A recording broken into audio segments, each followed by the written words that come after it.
I put the wrong time. It's actually 9 to noon. Got the wrong one.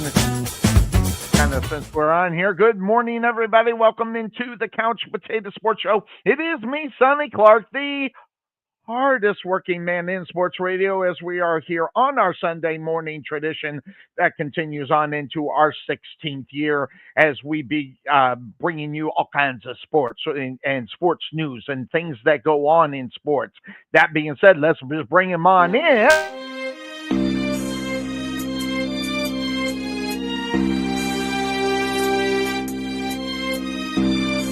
A guy that brings so much substance to the show and then some extracurricular activities. It is the Podfather, got the People's Pope. Good morning. How you doing today, Podfather?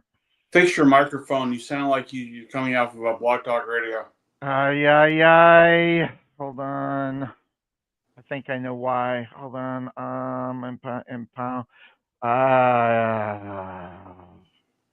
Gosh. I mean, you sound okay. I'm just saying you sound like from Blog Talk Radio. Yeah, I wish I knew. Hold on. Audio. Is this any better? Well, hell. Just go. It's fine. Oh, there you go. You're good now. Am I good now? Yeah, you're good. All right. I had a box check that I shouldn't. Good morning, Podfather. We'll try that again. Good morning, Father. You know what? That's more respectful now. Thank you. Hey, it's just me. So that being said, it's the show. It is the Couch Potato Sports Show. There's a lot of things going on in sports, but that being said, there's a lot going on in.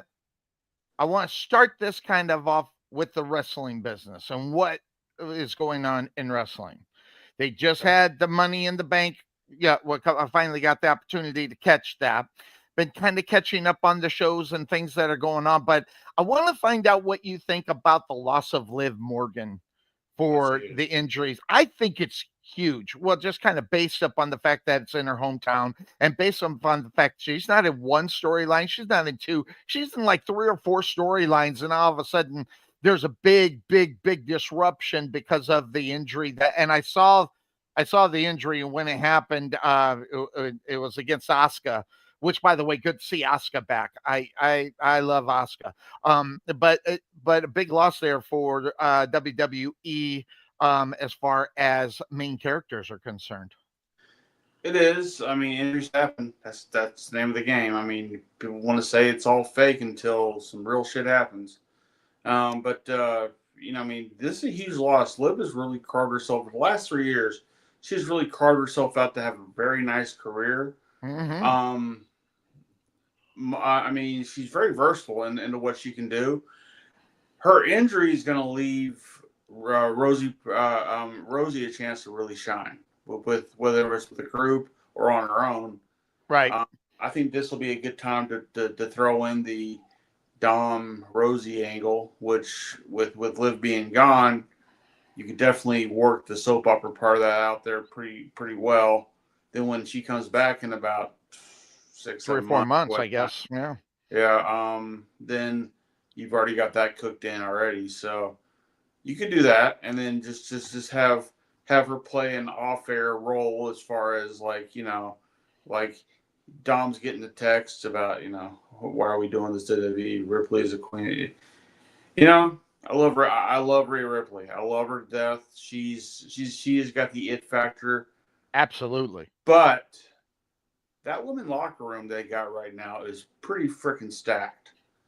I mean, you take out the Becky Lynches and the Charlotte Flairs and all the Baileys, the ones they've got coming up now, and the ones that are more established, the Alexa Blisses and those girls are killing it right now, more so than some of the guy matches. Oh yeah. So, I mean, which is cool because they got that pay-per-view coming up here soon with Evolution coming up. Mm-hmm. And it'll be interesting to see how they put that together. Again, it's like the WNBA, not everybody's going to want to tune in to watch a lot of women do basketball. No one's really going to tune in to see women We're wrestling. watching the right show, not the I mean, WNBA. look for the longest time, women wrestling was a bathroom break. I ain't gonna Uh-huh. lie. I mean, I Yes. remember being at WrestleMania 17, and once China got out to the ring, I went to use the restroom.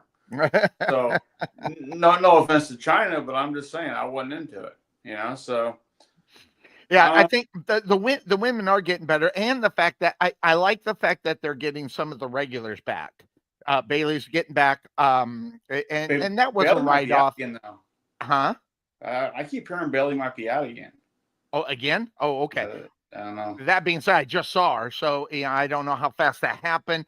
But I think missing Alexa Bliss. I think she is really a gal that really puts it together. Whether she's being the sweet one that everybody likes, or being the maybe be part of what's going on with the old Bray Wyatt. The If that's even a thing anymore, yeah. Will they ever put it together? You don't know. So there's a lot of things they could, but I like the fact that she's back. Asuka's back. I like that part. I really miss Asuka because I think she added a lot into the women's division, more so just so you can see the talent that she has. She is amazing in the ring. Now, I all think they I think Io's got her beat though. who does? Io, Well, Io I love Sky. Io Sky. Yeah, I love Io Sky. the whole thing with Nikki's supposed to have a feud with Liv, Mm-hmm. and because now Liv's out, Nikki might not be a man to be on the show. The Nikki Bella stalking John Cena thing is in full force here, but maybe Liv put a kibosh on it. Who knows? Yeah, with the injury, it might have turned it, and they're going to have to figure out something else that they're going to do if they're going to do it. But it'll be an obvious angle change, and I hate that because you want to see the naturalization of a story that goes through. But when something happens like that, the angle turn is so 90 degrees. That's what they're doing more so. By the than way, you see my blanket behind me, right? Yes. My Jaws blanket. Just Okay. celebrated his 50th birthday this past Friday, or Friday or Saturday. The movie turned 50 years old, so shout out to the greatest movie ever made. What movie is it? Jaws. I can't. Oh, Jaws. Yes. So those are teeth. Yes. 50 Yeah. years. Greatest movie. All right. Come on. God, Name me a better one. Go ahead. Shawshank Redemption. That's number 2. Remember, Shawshank didn't do anything in the box office. Huh? Shawshank was not a box office draw. So No. It's more of a draw because now people realize yeah, how good it is. but where it counted in the theaters, it was not a hit. So I mean, if it wasn't for Turner Television putting that thing on TBS and TNT every other weekend, Yeah. you never know, right? I mean, but Hey, dude, every time I see it, I stop and I'll watch it. The movie's definitely my second favorite movie.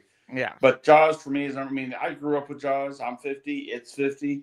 We all kind of grew up together. Me and Bruce's shark didn't want to work. I don't want to work either.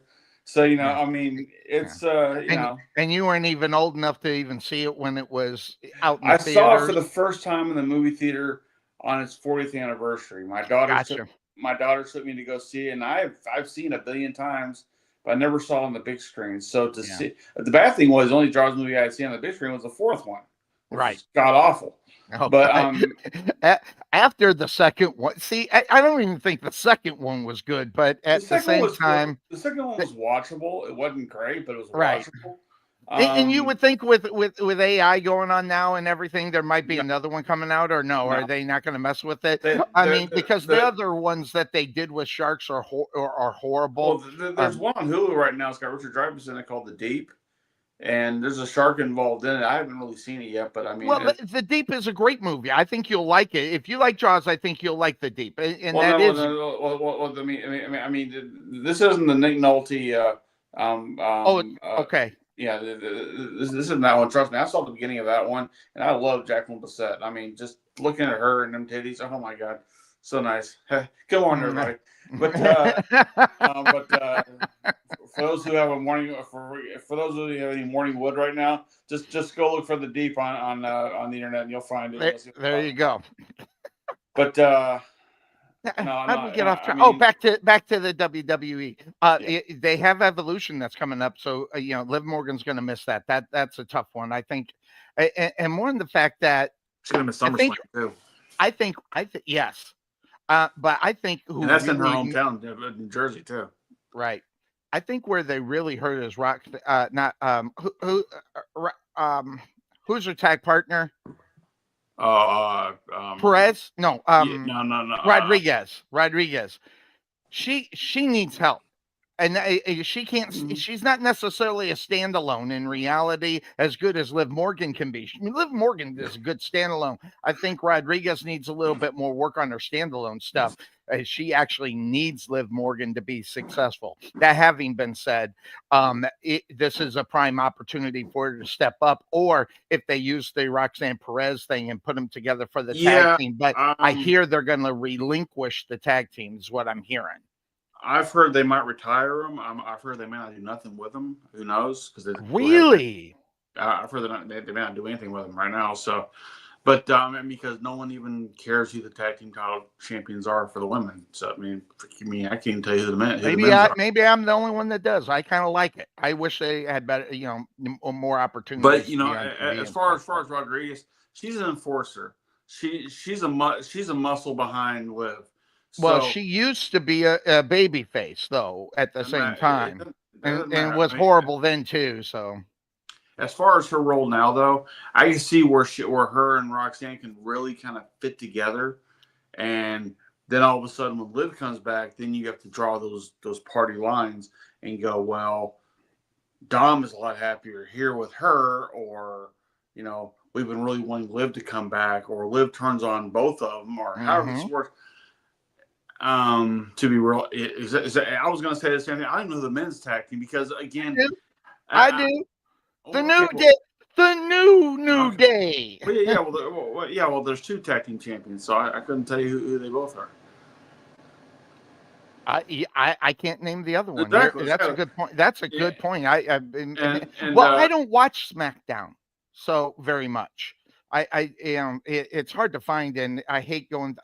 The commercials when you watch the replay are just horrendous. Just so it's hard. that's why I It's just catch it hard on watch. YouTube. Huh? Just catch the highlights on YouTube. Is what I do. I don't. I like to watch the whole thing. And Mm-hmm. by the way, Corey Graves back on Monday. I hope he stays. I hope they get rid of. I hope well, Pat's going to go away when college football starts up, and I Maybe. love Corey Graves back with it. And he started off slow, and then he got right back into it. It's like he had the flow back into it, and then he turned back into the Corey. I think I he's a love better Corey fit in Graves. NXT though. I think he's a way better fit in NXT, No. and because Raw needs a guy like McAfee to kind of be there to be Michael Cole's Jerry Lawler, if that. And I think he does a better job of that than Corey. Corey Graves is great, but I think he deserves, because when you got the commentary of, I can't think of who does NXT, but I know it's Booker T and Corey Graves and Uh, somebody else, I think.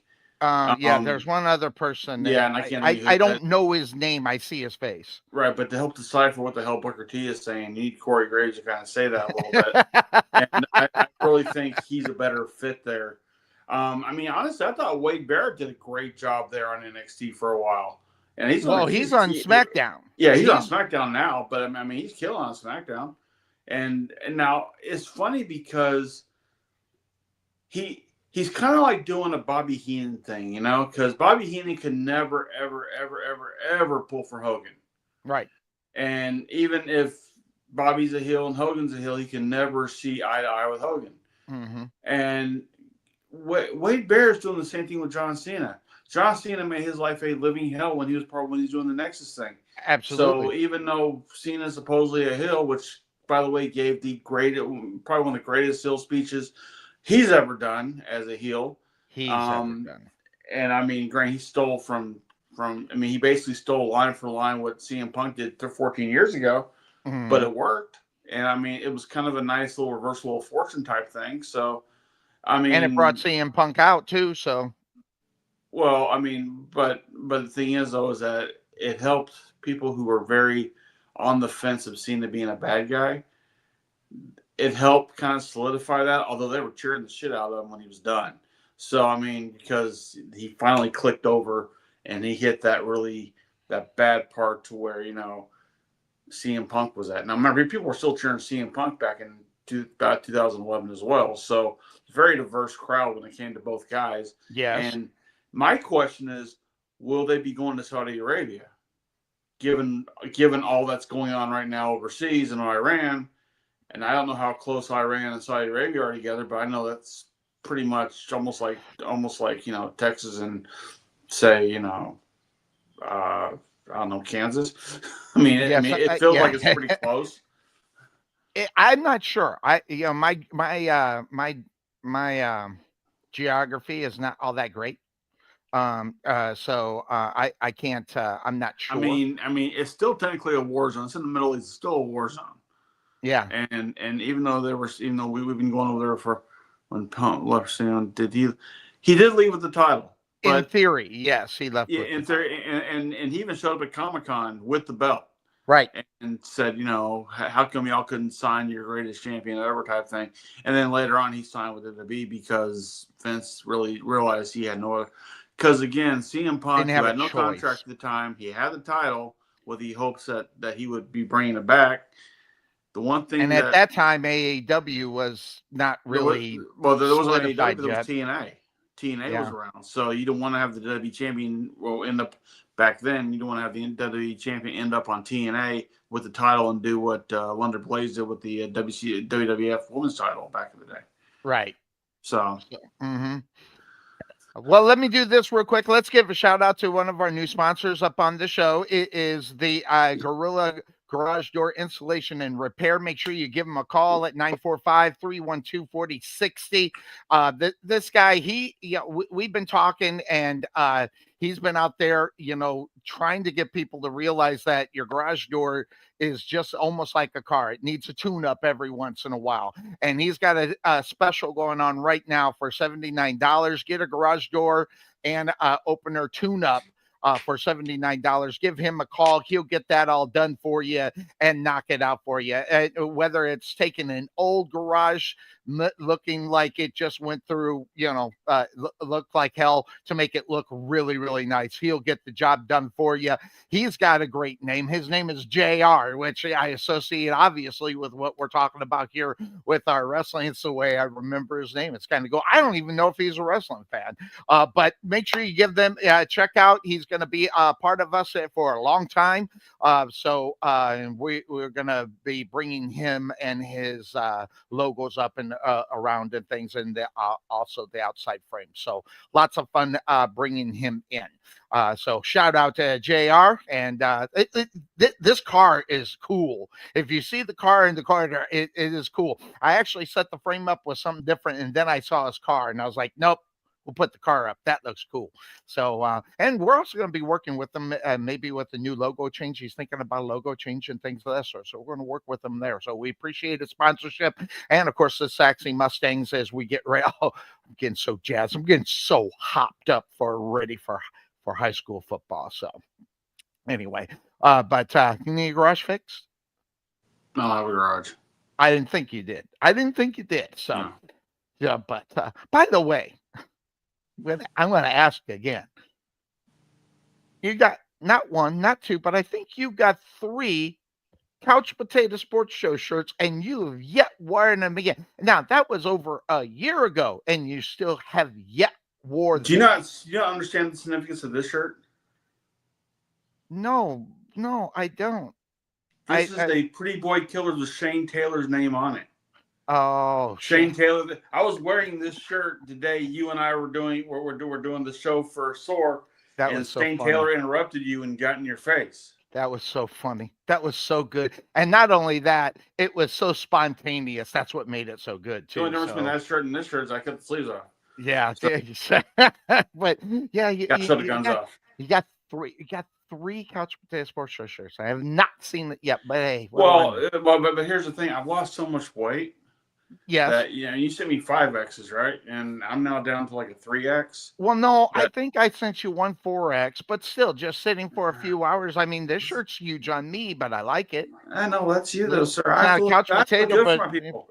Listen, people hedgehog. demand a lot from the people's pope. All right, Got you. Okay. I have to give to my You need to get fellowship. a picture with you, kind of standing like that and get that made into a t-shirt. So you might Only want time will tell, sir. yeah, only time. Yeah, only time. So that being said, so I wanted to get in a little bit, talk a little bit. By the way, Collision's going to be across the street from me. And guess where I'm going to be?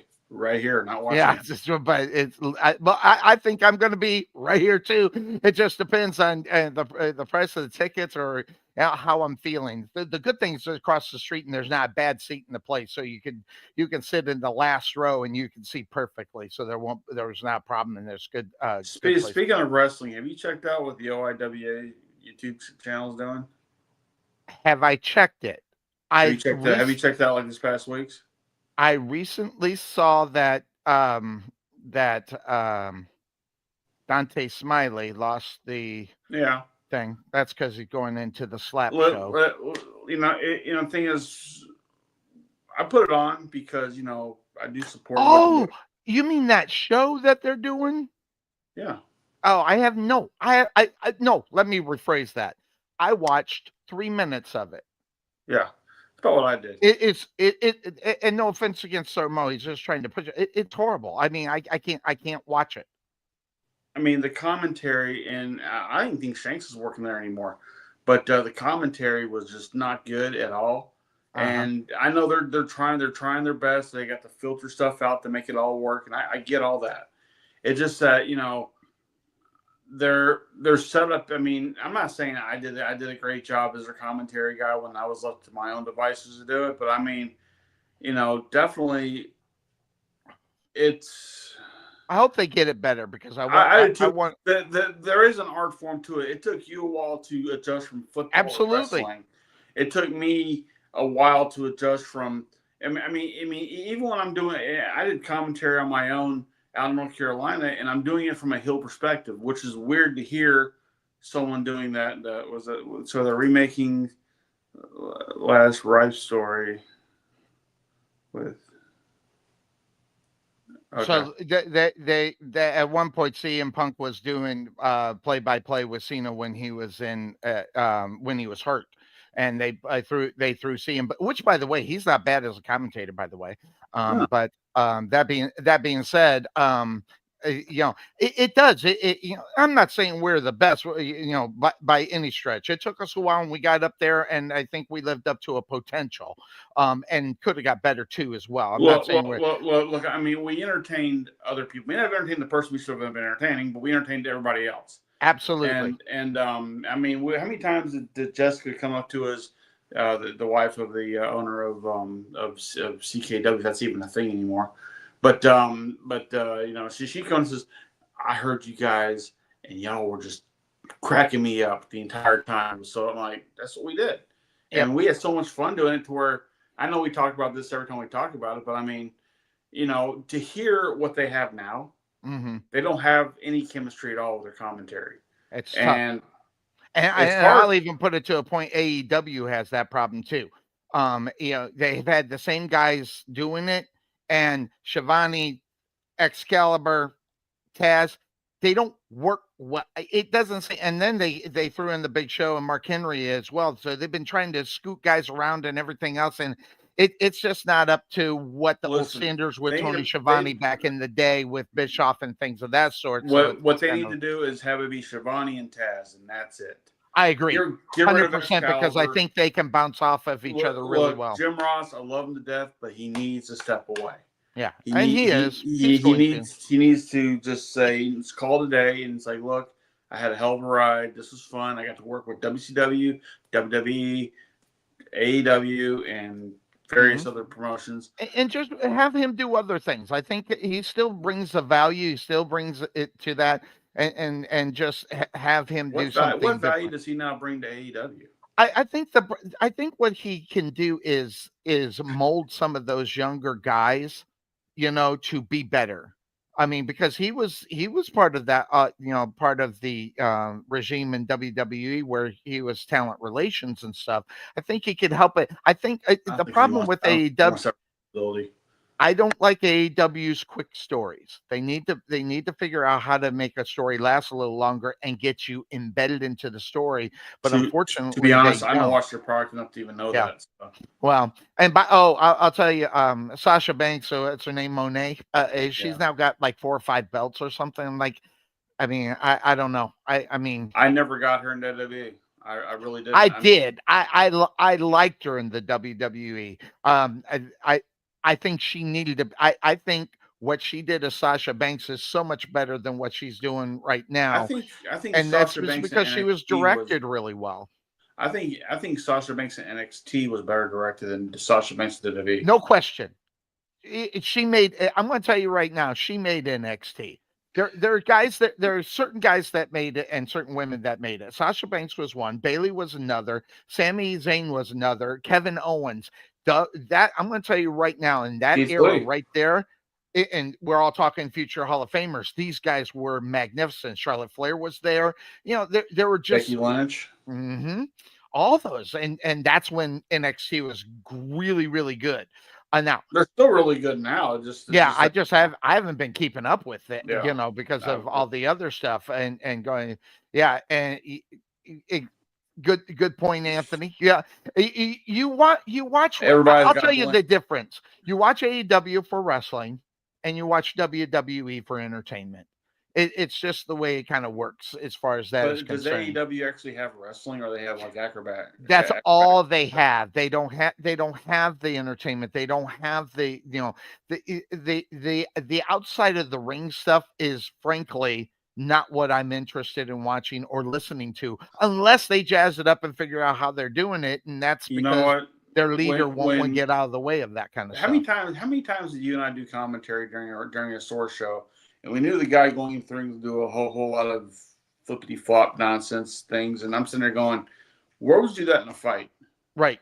I mean, you're throwing your life on the line here, and now while you're doing that, regardless of how people want to view what they do in the ring, the fact is they are putting their bodies at risk, and then to have them do these flippity flop nonsense, which make no sense to actually do in a fight. By the way, I mean, there's never been a point where I'm going 1, 2, 3. Okay, let me spin around real quick and do all these crazy, and boom. Okay, there's that. I mean, Well, no, that's I the mean, entertainment I of it. I mean, understand the come on. entertainment part, but you understand though. There's a point to where you have to. I mean, you're still trying to perceive that you're delivering a real fight, I regardless of don't know. I don't know how real people they expect to see it. I mean, you because know I what think people have been watching you know for as what long the as we funniest have. thing The was. expectations is to understand that the over exaggeration is what sells. You I know what's mean, funny? There was a video of John Cena hitting a punching bag. yes, I saw that. Yeah, and he went to hit it, it didn't move. He hit Didn't it again. move. He's like, I ain't hit Didn't nobody in move. 25 years. What do you expect? Yeah. By the way, that was an interesting thing that went on there. Yeah, as far as that's concerned, let's throw this up. It's really kind of interesting.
Let me bring us back in, but that's just crack up, and they're doing that in conjunction with the fanatics with the Facts. wrestling and stuff, and he was You there, know and what though? That tells you the power of the WWE. There's no question. I And mean, Fanatics is a big helper at that, by the way, too. right, and That's a vital partner for oh, them. speaking of which, Fanatics took over the Undertaker podcast.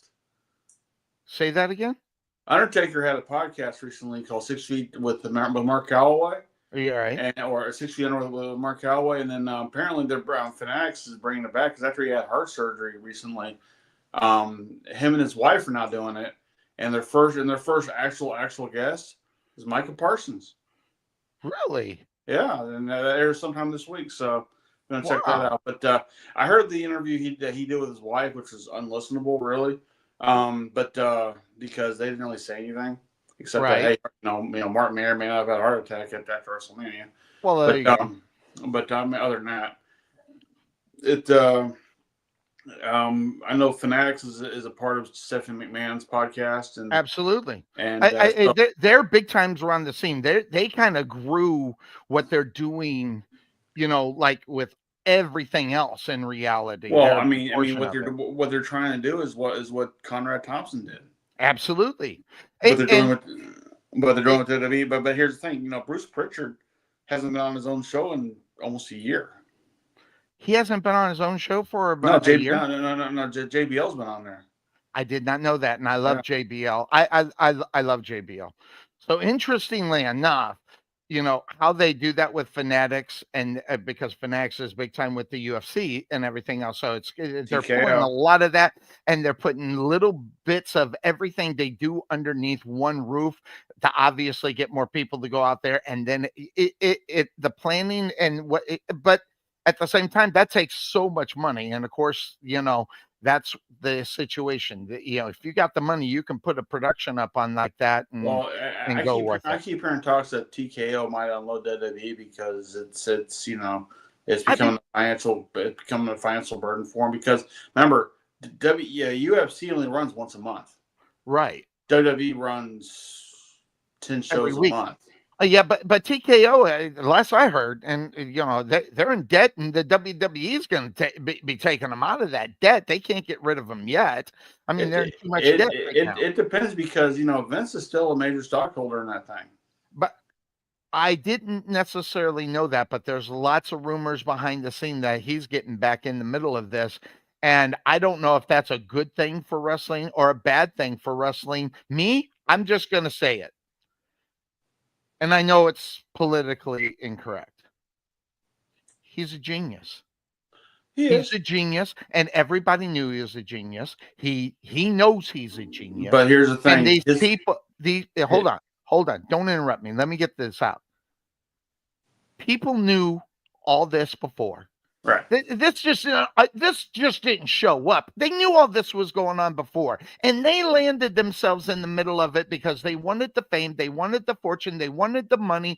And listen, so I know it's so totally politically incorrect, but I don't care about these women that did this. They did this on their own. They got free will. They could have turned away from it. Now, granted, they didn't have any money. They did what they did out of desperation. That's their own decision. And with everybody talking about, how marijuana is kind of lifted up, I think they need to do the same thing with prostitution, because guess what? It happens more times than anybody knows or even wants to admit. So, I just think it's a bunch of nonsense, and Happy I'm just Sunday, going to say folks. it. Well, we're talking about prostitution should be legalized by your new governor, Sonny Clark. No, hold on.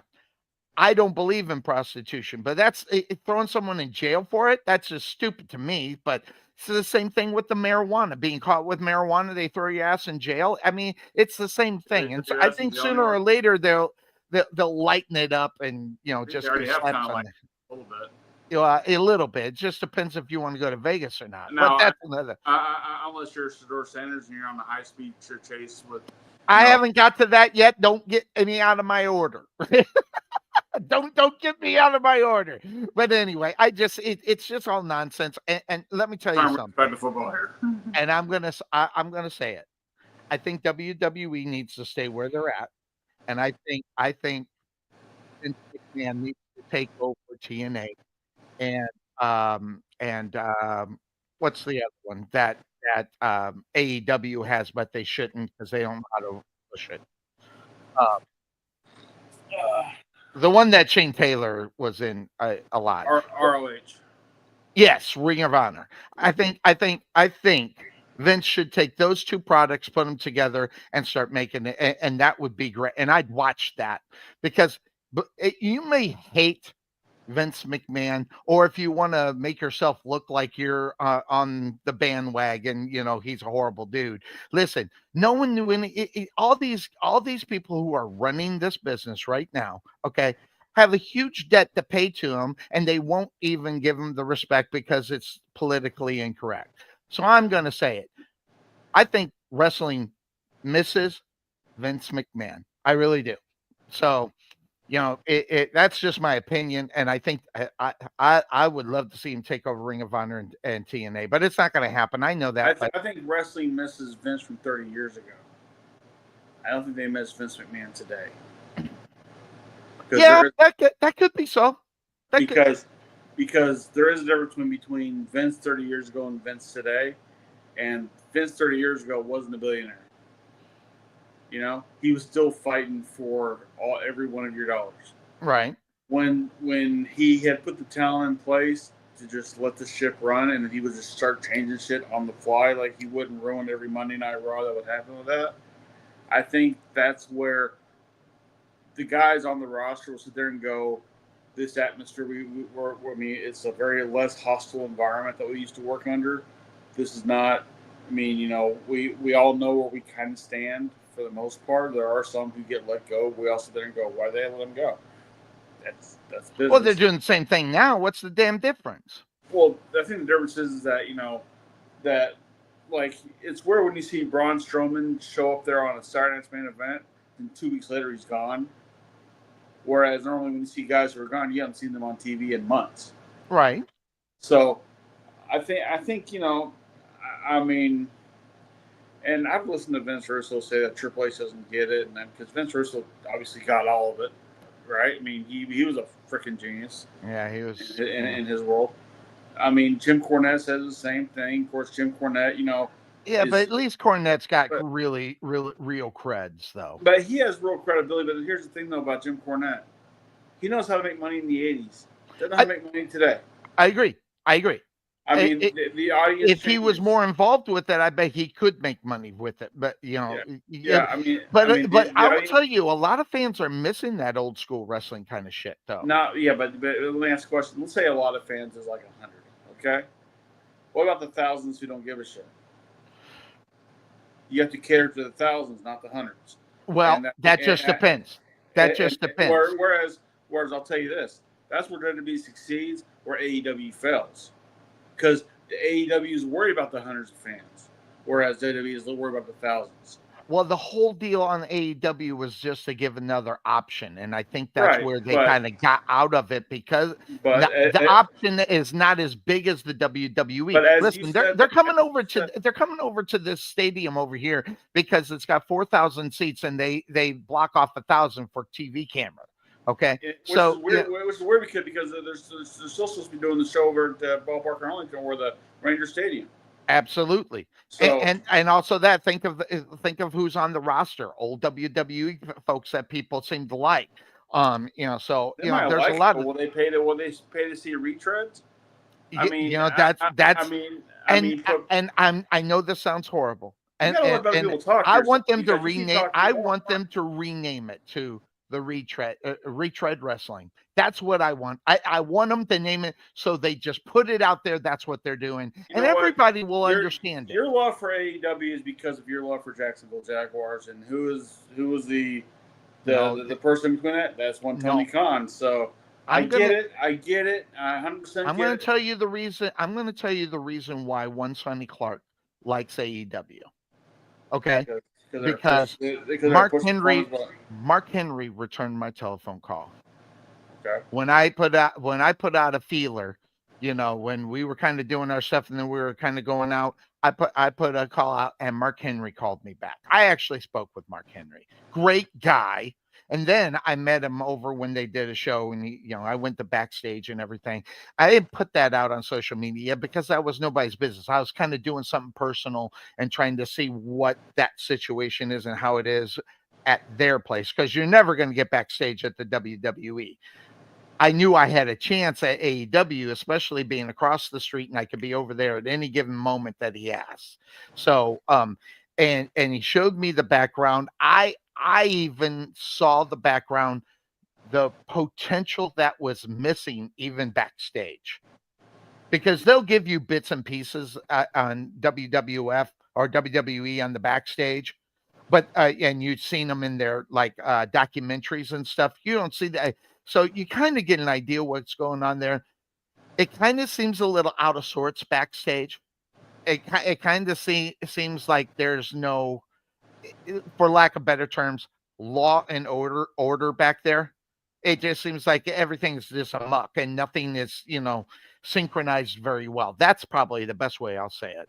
But I'm telling you right now, backstage at the WWE, you need to be where you need to be and be ready to rock and roll. And they're lacking in that kind of professionalism in reality in the backstage. Well, you know what? AEW is like WCW. They were a 9 to 5 job. WWE is 24/7. Yep, I get it. That's the difference between what Vince and Triple H have put together compared to what the Eric Bischoffs and the Tony Khans have done in this business. Mm-hmm. Because I mean, even Paul Heyman to an extent was almost 24/7 at ECW. The problem with him though was he had no money for it. Well, they didn't have enough money to run him. So, by the way, I met Paul White too when I went back to you. You want to talk? I was literally just up to the bottom of his chest. Well, I bet you were marking out like crazy. I'm short, dude. Were you walking to everyone asking for a picture like you do at store shows? Say again? Were you walking to everyone asking for pictures because like you do at store shows? No, I did not, and I didn't. Well, there's two reasons why. Number one, this is the first time I did this 2.5 years ago. Okay, when they were over here. I didn't want to put it out there. I wanted to kind of keep it to myself, what I was doing, how I was doing it. And I didn't want to bother these people with pictures because that's where they make a lot of their money. And I'm not. Bothering people like me with pictures is okay. No, I'm just saying over a Sword Championship Wrestling, what we're doing for them. If they got a problem with a picture, I'll just leave, kind of thing. But they were everybody was gracious with that, But except for me. That having been said, I didn't want it out in social media because because of what I was doing. I just didn't want to do it, So it was more of a personal thing. It was more of a reflection on seeing how the business is done backstage because I always wanted to see it. And Mark Henry gave me the opportunity to do it. Now, granted, when I went there, it wasn't like even 3 hours before the show. It was like 4.5 hours before the show. Now, here's what I know about WWE. They're there at 9 a.m, starting to get ready to go and everything else. I got there, I think it was like 1:00, and they were just slowly streaming in and stuff like that. Like a high-powered indie show. Yeah, kind of like that. So, but anyway, all right. So where were we? I don't know. Anyway, good. I wasn't feeling good doing Offshoots TV this week. So I mean, now you're talking wrestling me here. I'm like going, I can't escape wrestling. Hey, I watch it. By the way, who shows this?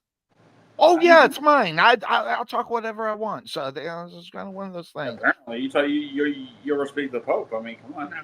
Hey, people's Pope. I got you here. You're the expert. You've been in the business longer than I have.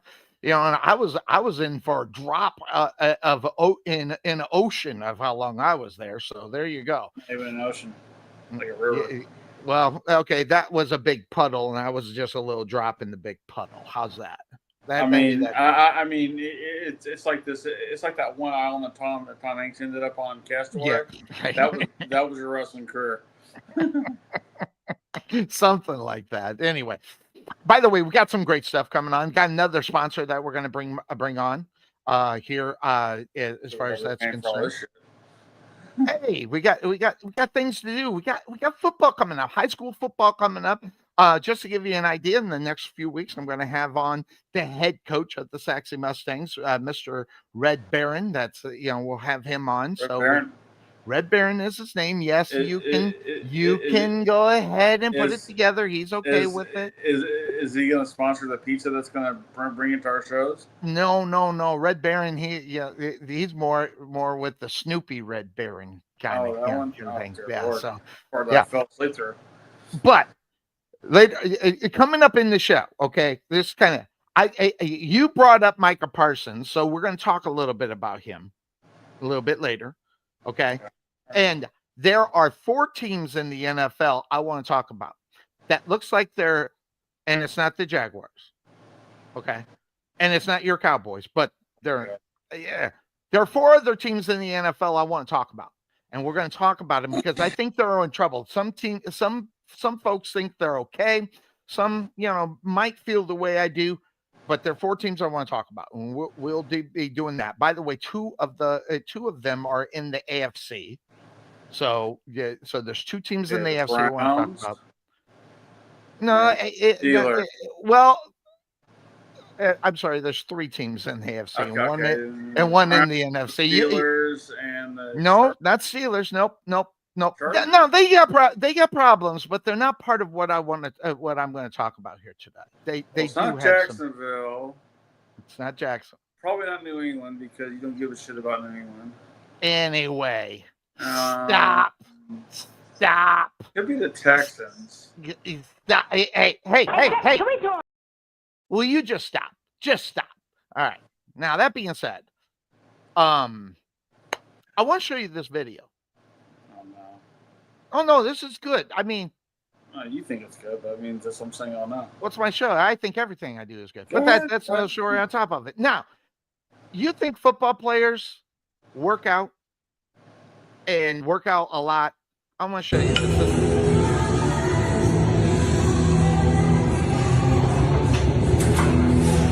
Squatting 405 pounds.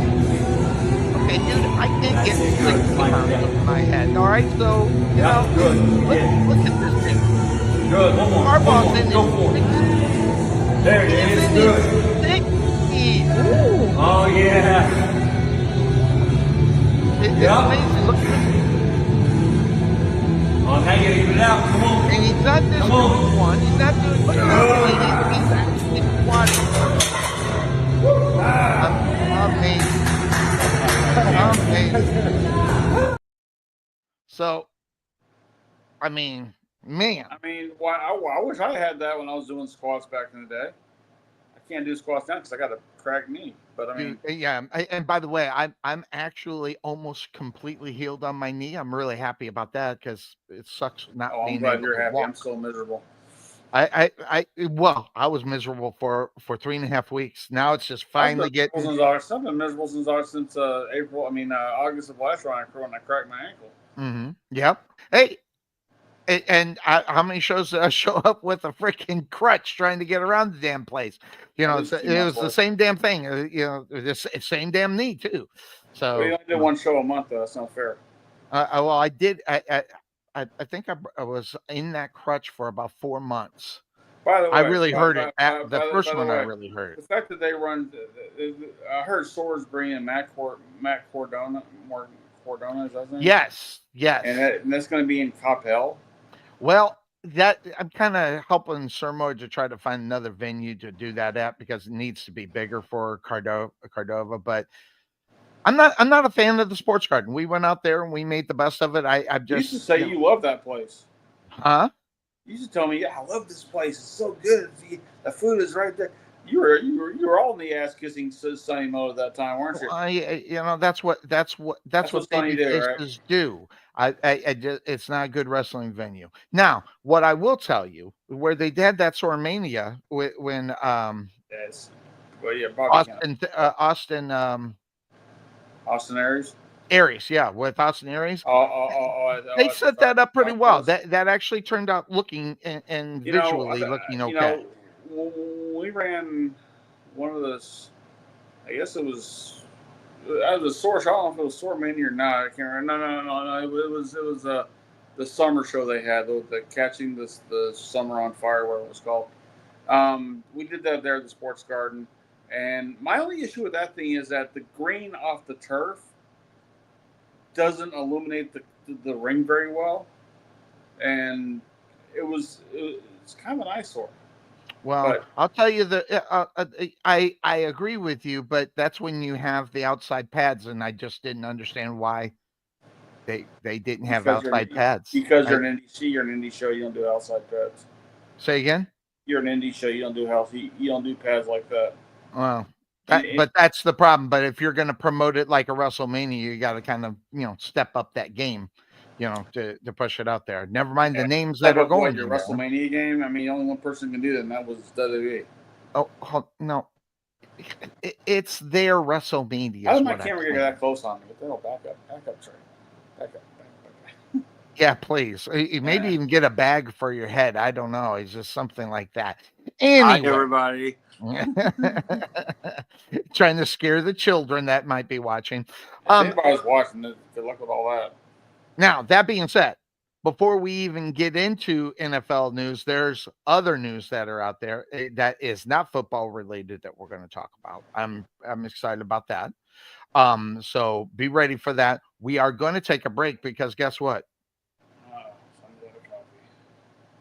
There's no coffee in here, so I need to go get some coffee.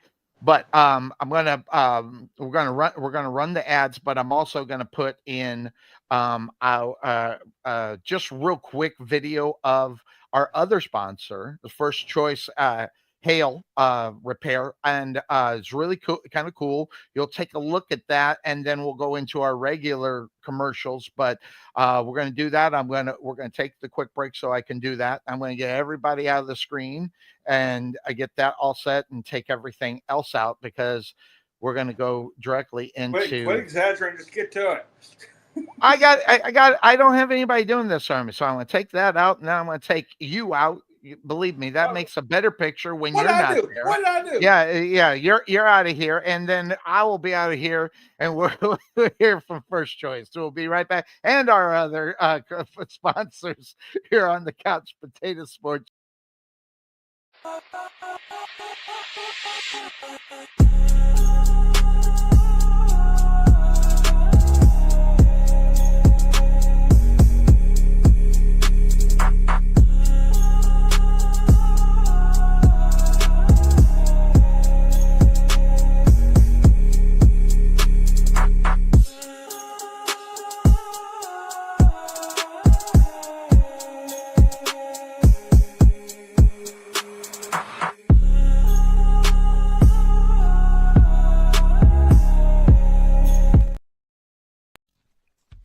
Wesson General Contracting Incorporated, we're your one-stop shop for all your general contracting needs. We are locally owned and with over 20 years of experience, so roofing, gutters, sidings, fence staining, painting, foundation problems, or roof damage are no problems at all. Give us a call at 214-200-5588. That's 214-200-5588.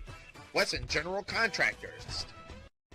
The prospect of retirement can be exciting and scary at the same time. At Nest Egg Wealth Advisors, we have found many people either approaching or currently in retirement fail to truly maximize some of the benefits offered to them, primarily Social Security. What is it? How does it work? It's simply not a benefit that you start receiving at age 62. Because these decisions are so important, my firm has assembled an informational packet on Social Security. If you would like a complimentary copy of Social Security Maximization, please give our office a call today at 972-412-6064 or visit us on the web at nesteggadvice.com. At the Jerry Bullet Training Center, we are a motivated team of coaches with the mindset of helping you achieve and reach your highest goals. Having developed and trained over 100 Division I athletes as well as Division II athletes, even professional athletes, the Bullet team definitely has the knowledge and mindset that take you to the next level. Check out our new 22,000 square foot facility and 3,000 square foot weight room, along with 4,500 square feet of outdoor turf and covered training area, along with football and soccer fields. Contact Melvin Bullitt at 214-326-7853 or visit their facility just outside of Waterview at 8900 Princeton Road in Rowlett.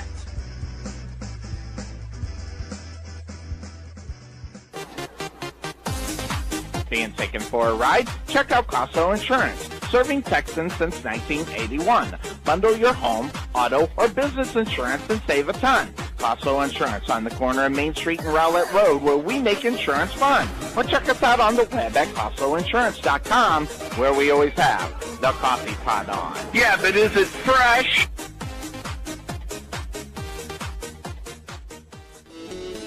There is nothing that beats good home-cooked barbecue. Since 1941, Dickey's Barbecue has done all the cooking and you take all the credit. Come see us today at our Rowlett location, 5701 President George Bush Turnpike, Suite 110 in the Target Shopping Center. Whether you want to eat in or take it home, we will fix you up. For lip-smacking, rib-tickling, knee-slapping, foot-stomping, great-tasting barbecue, come see us at Dickey's Barbecue today. Here at Fit Body Boot Camp, located in Saxe, the solution is here. Fast, long-lasting weight loss results and the healthy lifestyle you need to keep them. The key to your fat loss success is our signature afterburn workouts, as well as support and motivation from our world-class coaches, and an easy-to-follow nutrition program to help you keep the fat off. Visit your local Fit Body Boot Camp in Saxe today to see the difference for yourself, or give us a call at 214-463-3005. That's 214-463-3005. Fit Body Boot Camp, Saxe. Saxe Ice House is a non-smoking craft beer and beer pub located in the heart of Saxe. The Ice House was opened to provide a friendly, clean, and female-friendly environment. Saxe was lacking a place for service industry, date nights, and girls' nights, as well as happy hours. Excellent service and top-notch food are our priority. On Tuesday, we offer 79-cent wings, as well as half-price burgers on Mondays. So check us out at the Ice House, located at 6501 Highway 78 in Saxe, or give us a call at 469-304-1550, or check us out on the web at SaxeIcehouse.com. Go Mustangs!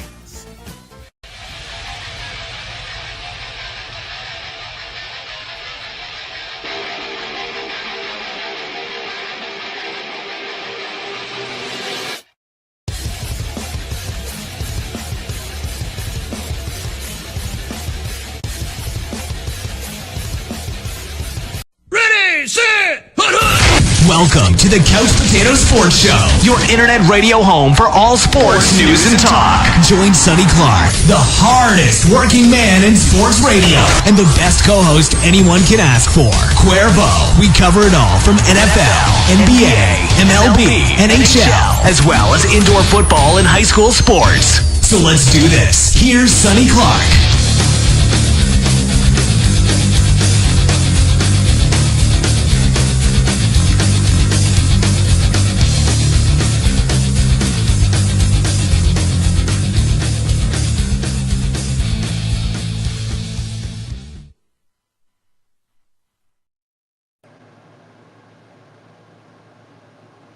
You're muted.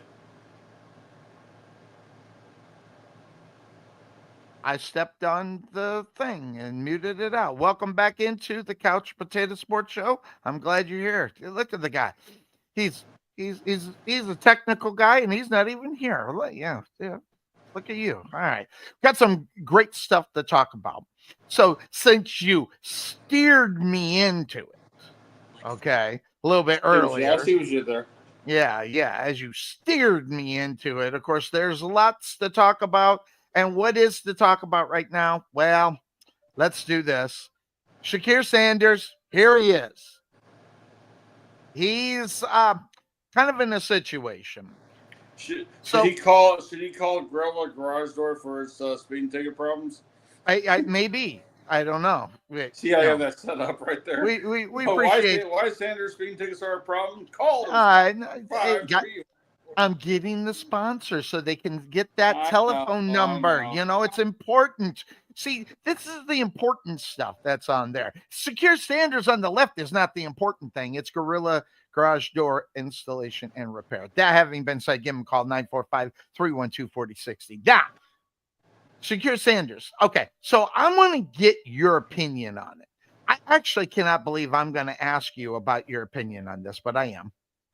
So, what is your take up on what you're seeing out there I don't know how much you're keeping track of it. It's not just one speeding ticket, by the way, in case you didn't know. Did you know that? I know it now. It's 2 speeding tickets. And the Wow. first one, he didn't show up in court. First one, he didn't show up in court. So that having been said, here's what I know. When you don't show up for court, there's a warrant put up for your arrest. And they did not take this man into custody. So that's an interesting thing there. So I'll let you go. The People's Pope, Trey Mack. What's your take up on what is going on in Cleveland with their new star quarterback? He's trying to find every way to get out of Cleveland early. Think so? Oh, he's going to be in Jacksonville in 3 years. Shut up. Dude, I mean, that's where Travis Hunter is. That's where Travis Hunter is. Uh-huh. He's gonna go where he thinks he can make the most money, and Jacksonville's gonna be his place. Not with the money that they have out on their quarterback, Trevor Lawrence. For how much longer? 3 years? Well, 3 years, yeah. So there you go, 3 years. Yeah. 3 years. He'll be a superstar, ready to rock and roll for the Jaguars, right? Be a superstar, but he'll be in Jacksonville in 3 years. So now, let me just kind of, since you're avoiding the question. I'm not avoiding it. All right, so what's your take up on what is going on in Cleveland with Shadir Sanders, besides the fact he's trying to get out of town? He's immature. He's entitled. And for a guy who was drafted in the 5th round, he just shouldn't have a whole lot of entitlement going on there. But for some reason he did. Whatever. I mean, so you sure it was 6? I thought it was 5th. I thought it was 6th. I'll look it up. I'll look it up. It's okay.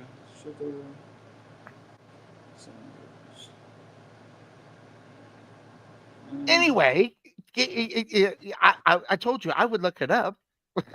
Keep talking. I got it. Don't worry about it. I'm gonna worry to see if I'm right or not. Yeah. Uh-huh. Drafted. There we go. All right. So now I got it. Yeah. Man, I can't believe I'm You could be right. It could be a 6th round. Yeah, I think it was the 6th round. Let's see here. All right, to the right side, drafted. No, you are correct. Oh, how about that? Yeah, man. 144th pick in the 5th round. Okay. You know what that means? He was the 145th pick. Mm-hmm. See, his value could have gone down a lot less. So. Now, look. Thing is, if there's one person he needs to reach out to right now is LeBron James. Okay. And say, okay, you made it work in Cleveland. How the fuck do I do that here? Well, he only made it work until he was sick of it. I've been to Cleveland. Trust me, there's a lot to be sick of. Oh, I understand that.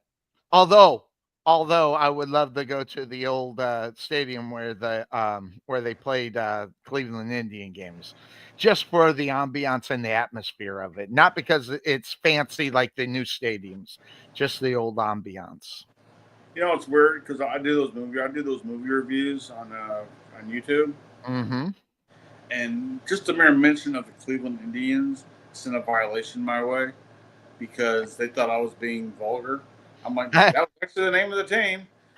Yes. I'm like, I get it. They're the Guardians now, but I mean, but they used to be the Indians. Like the Commanders used to be the Redskins. I mean, that's just part of our history. It's who it was. But can't say that. By the way, speaking of which, by the way, just for quickly, just a serious note. I have a friend from high school, known him since the 3rd grade. Right. He was a big diehard Washington Redskin fan growing up. Me and him, we'd always have battles, Cowboys, Redskins, whatever. He's about a year older than I am, I think. Right. I just found he was diagnosed with MS. Okay. He's doing his treatments, doing everything he can do. But shout out to Martin Mitchell. If he's listening, if he's watching, shout out to him. Love that guy. He's the brother I never had. There was a time in high school, these 2 kids started really picking on me. One guy slammed the car door on my leg, and him and a couple other of our buddies, they went up these 2 guys and damn near threw them over the balcony in high school one time because of what they did to me. So definitely, shout out to Mark. Hopefully he can, get better with this. Obviously, Sam Ass is kind of stuck with it. So, Yeah, that's I'm one that there's absolutely nothing anybody can do about it, which really sucks. right. So, it is what it is. But anyway, shout out to Mark. Love you, bro. Hope you feel better, man. Gotcha. Yep. So, that having been said, so the Sanders situation's an interesting one. There's so many directions that this could have went.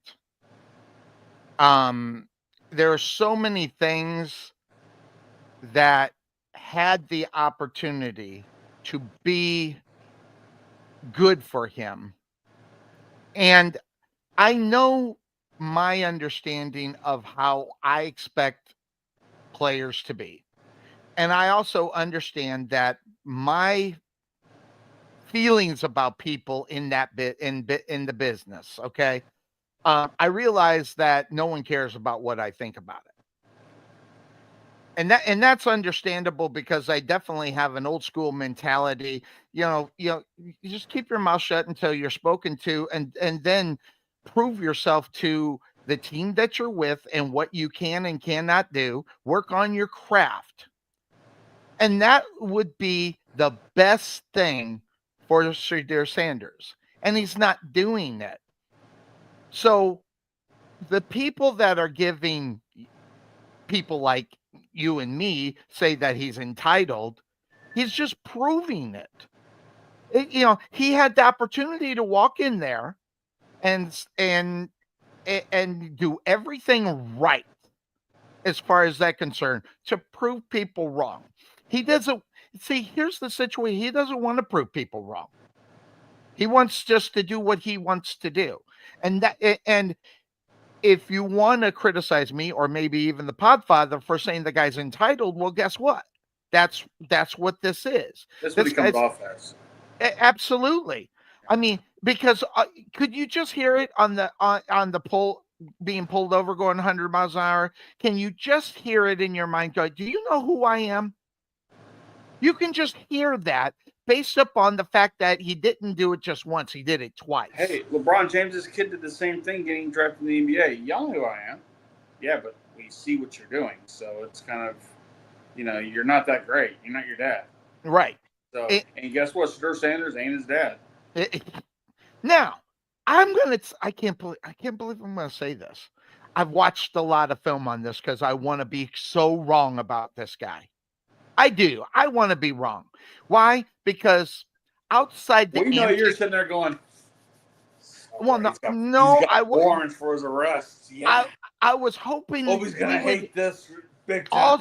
I was hoping all we would hear is about how good he is working, doing in training camp and getting ready. I was hoping that's all we would hear. But guess what? That's not all we're hearing. We get this outside noise.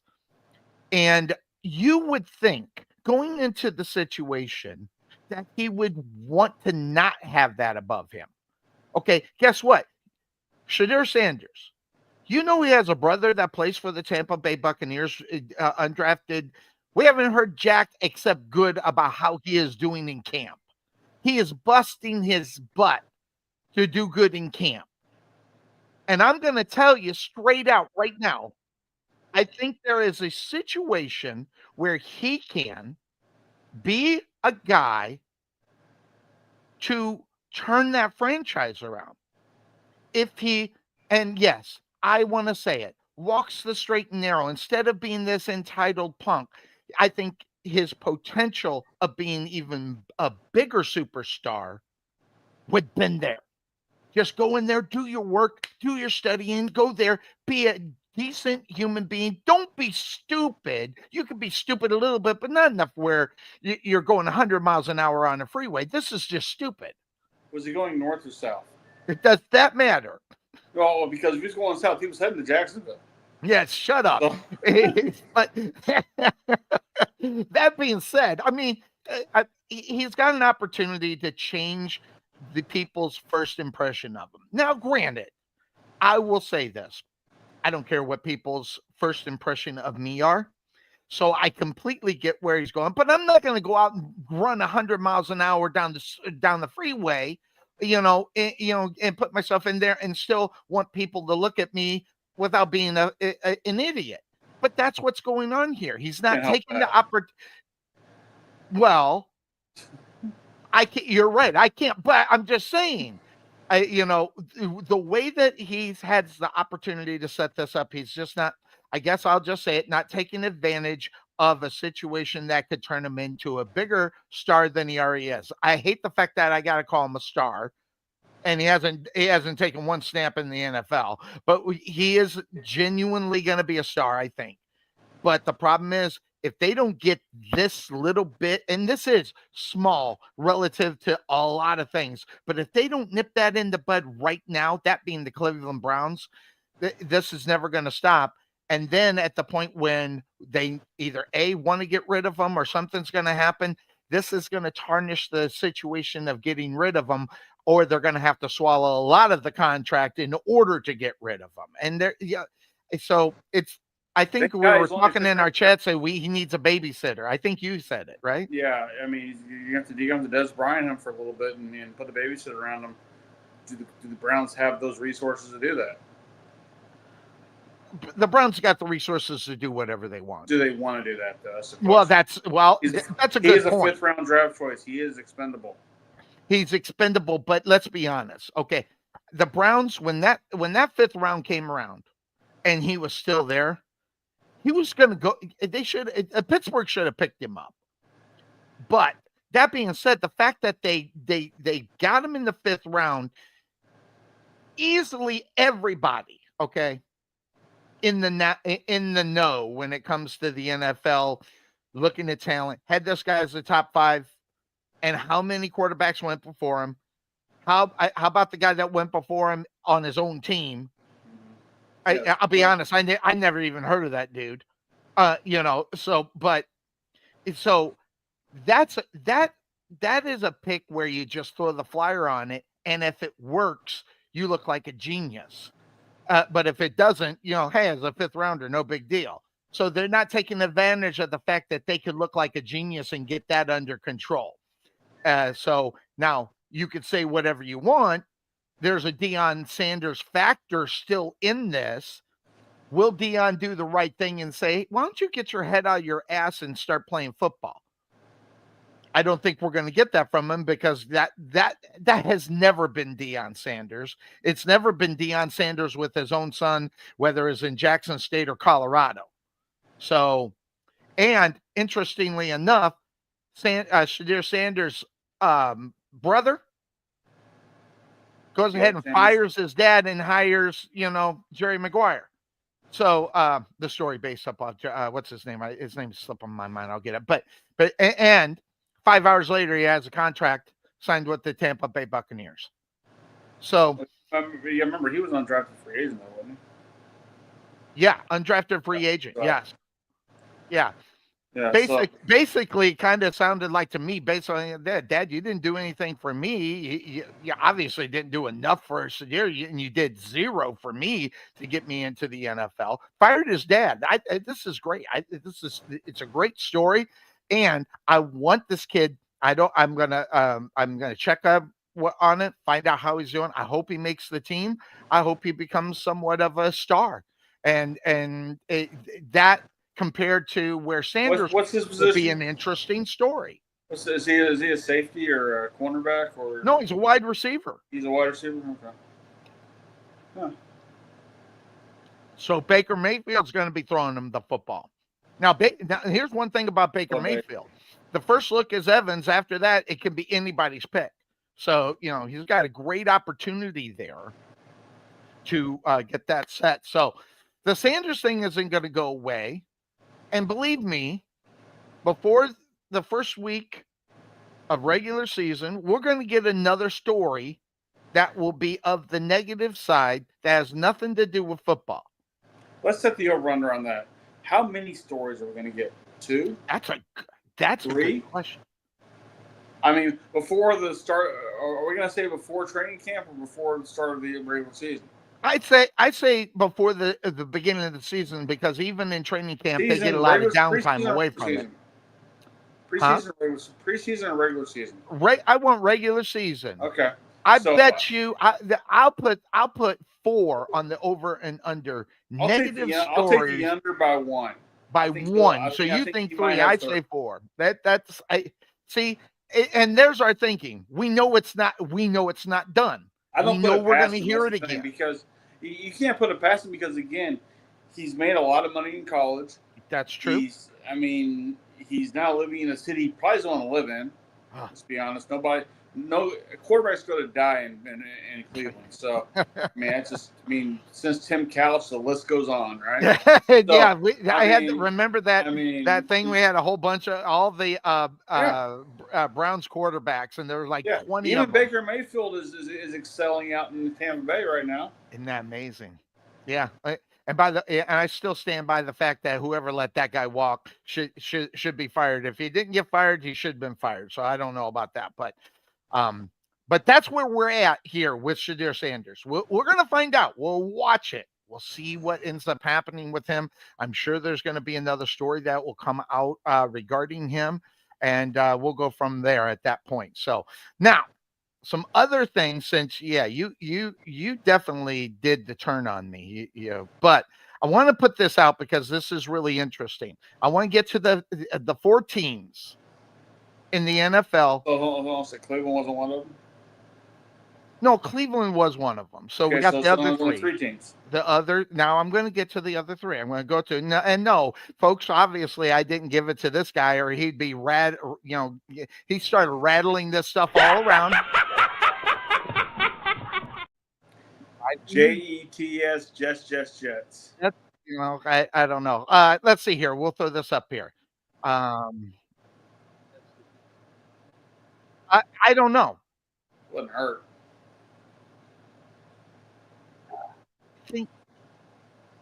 I don't think so. I'm just going to throw it out. I don't think he will, but we'll watch for that. Anthony, we'll keep an eye out for that. We'll see what we didn't do. All right, so let's go to video.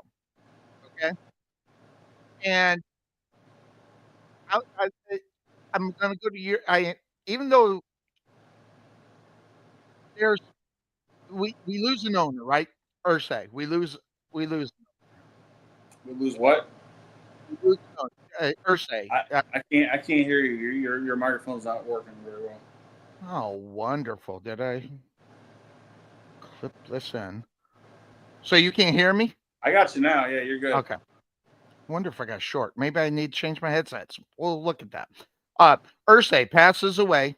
Daughters, in line, and they're a team that's I think in a lot of trouble, and not because Jim Irsay passed away. This thing was a mess before, but it does get enhanced when you got new owners coming in. And I want you to listen to this. These are the new owners here talking about their franchise quarterback, Anthony Richardson. This is a very interesting watch. It's 36 seconds. Let's get to this.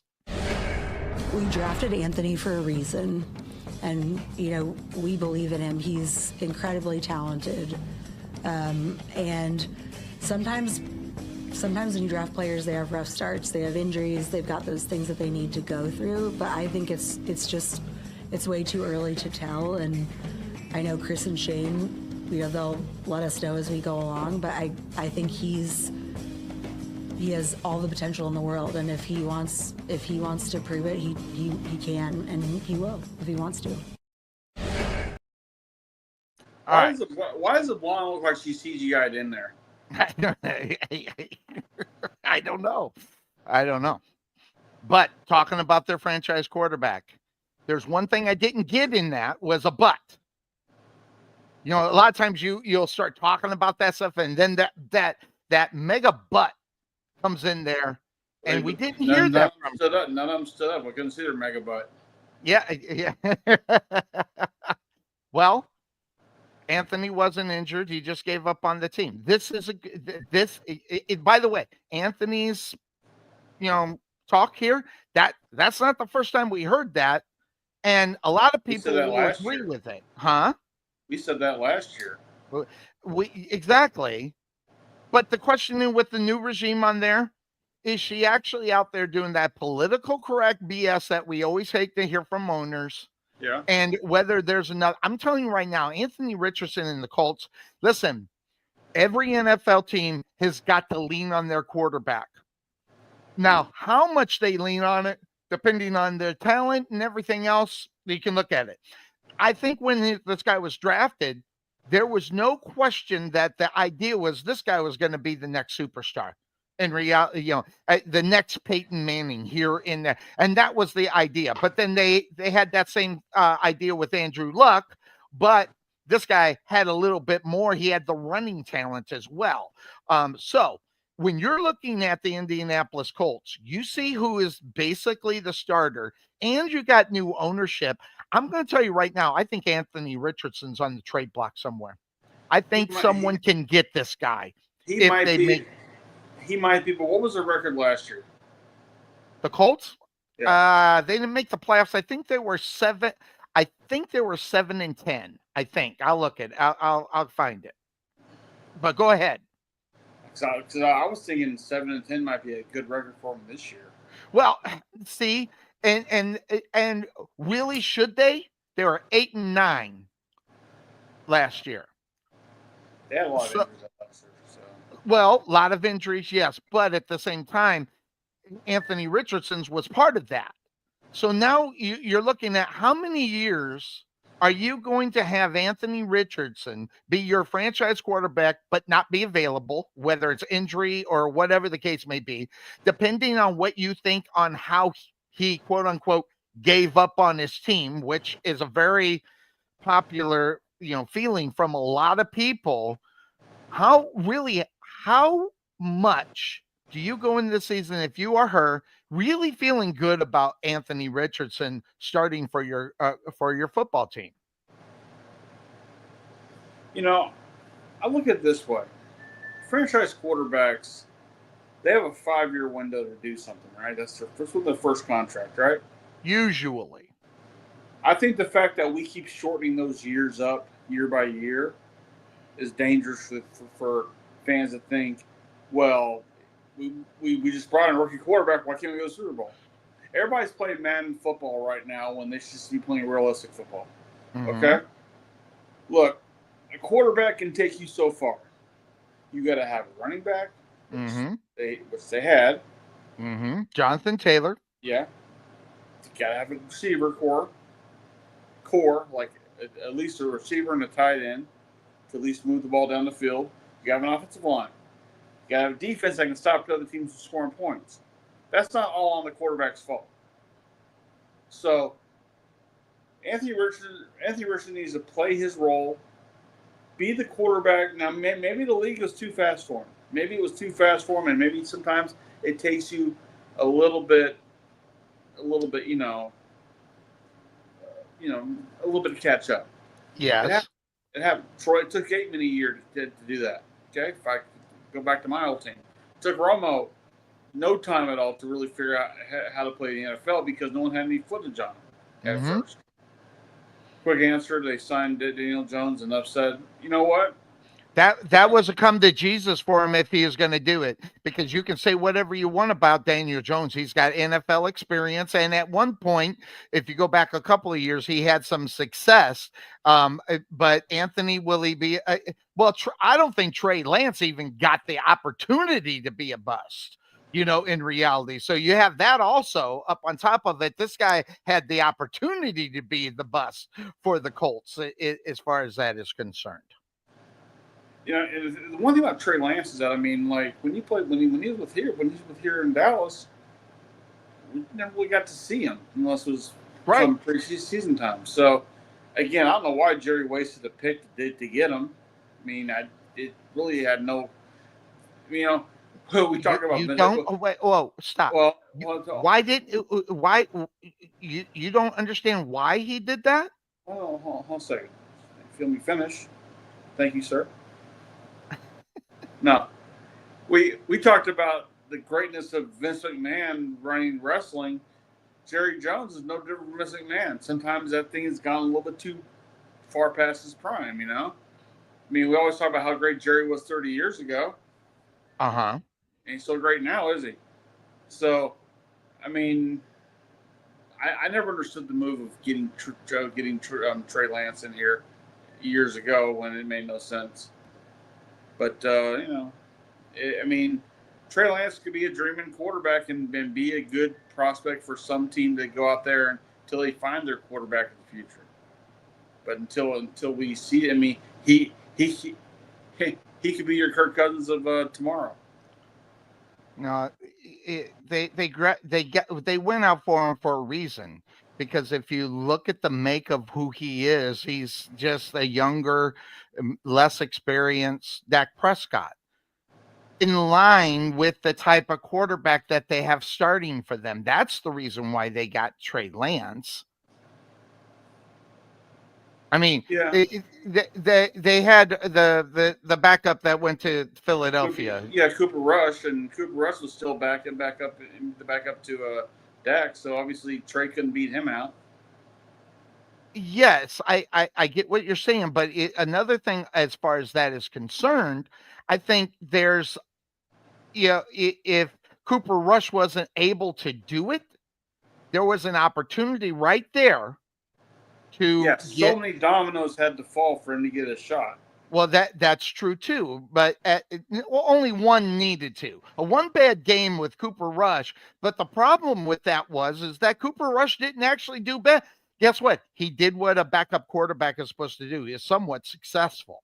So when you got that going for you to get started, man, I'm telling you right now there's when Cooper Rush gets to that point where Cowboy fans are saying Cooper Rush needs to be our quarterback of the future, that's a problem. Yeah, exactly. I completely agree with you there. And by the way, I read that Cam Newton is saying that this is Dak. I know we're not talking about the Cowboys, but this is to be Dak's year to do anything if he doesn't need to trade him. First of all, is it all on Dak Prescott? So if Dak Prescott doesn't play defense and the defense gives up 35 points a game, is that really on Dak? Because he didn't score 36?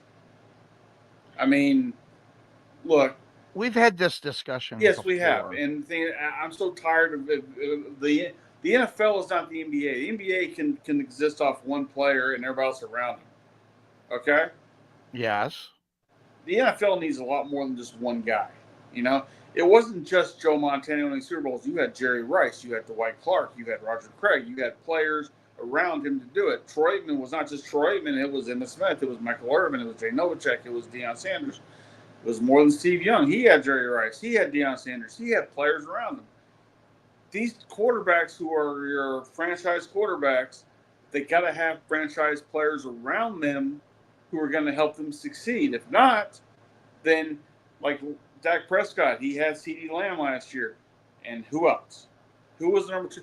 I mean, one guy that they had that's no longer with the team, now he's with the Texans, I believe.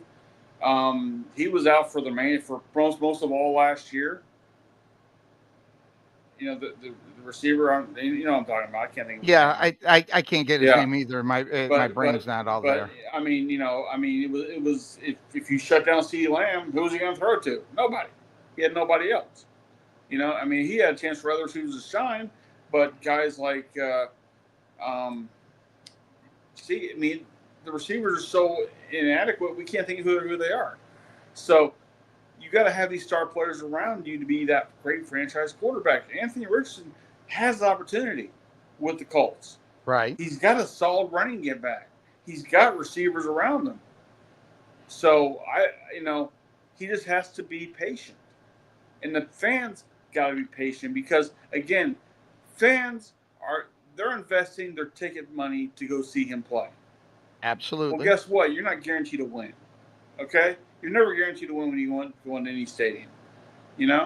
I get it. So, if you give up on your quarterback this quick, what's the next quarterback going to think? Well, shit, I'm on a short leash. If I have one bad game, I'm gone. Well, and I hate when people try to relate this back to their real job because you really can't do that. And I'll say, I was about to say the same thing. They said Dak don't do well. Jerry's just gotten hired.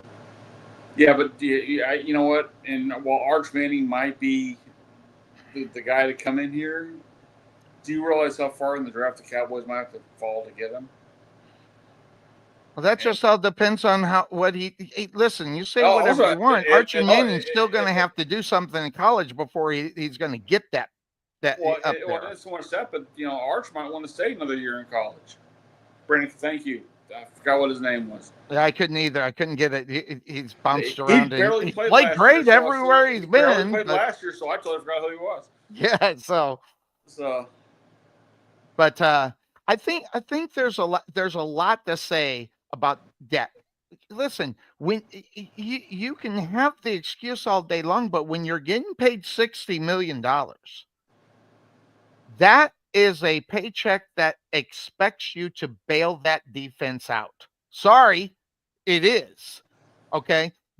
You're talking that monies. Makes no sense, though, because hold on. You're talking monies that Peyton Manning didn't get. You're talking Drew Brees. You're talking even Tom Brady. These are all numbers that the big superstars didn't even come sniffing. Because the market wasn't that wide open then.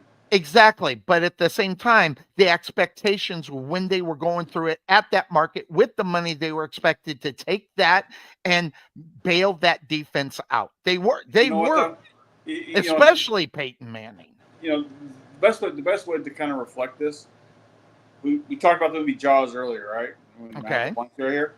The Jaws was the first ever $100 million movie to be made. Right. What would that be today?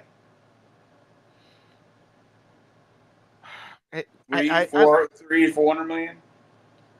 It just depends on. I don't know what the cost of special effects today cost. Well, I didn't even know what it was back then, to be honest. No, I mean, if the movie came out today, based off what it made back then, it would make $300-400 million, right? Okay. So, all right. In time, money escalates to a point to where it gets silly. Okay? Sure. It's just what it is. Dak got paid a ridiculous contract because A, the market said so, B, his owner paid it, C, would you turn it down? No. Well, okay, hold on. Now I'm throwing this back to 2005. When money wasn't nearly what it is now. Okay. Exactly. But look at the names that are on this list. You got, and this all depends if you think Eli Manning's a Hall of Famer. But you got Hall of Famers all over this thing. And you have some guys that, are borderline, Hall of Famers. Maybe not, but good players. See, people talk about Drew Brees being a borderline Hall of Famer. I don't know if I'd take him that far. But at the same time, but here it is.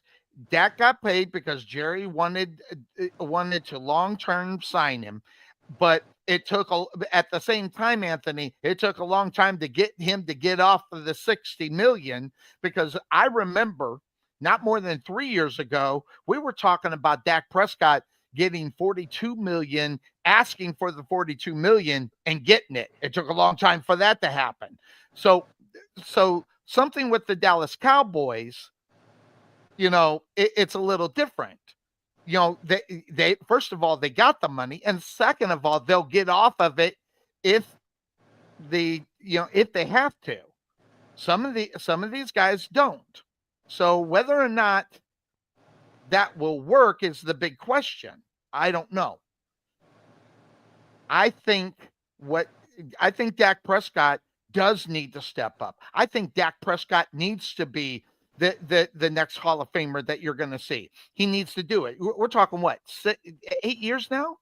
Dak Prescott, 8 years, and this guy got pummeled with a $60 million contract, which, by the way, all the guys that have signed big major contracts, only 2 of them even took one took them to the Super Bowl, one and took them to the Super Bowl, that being Jalen Hurts.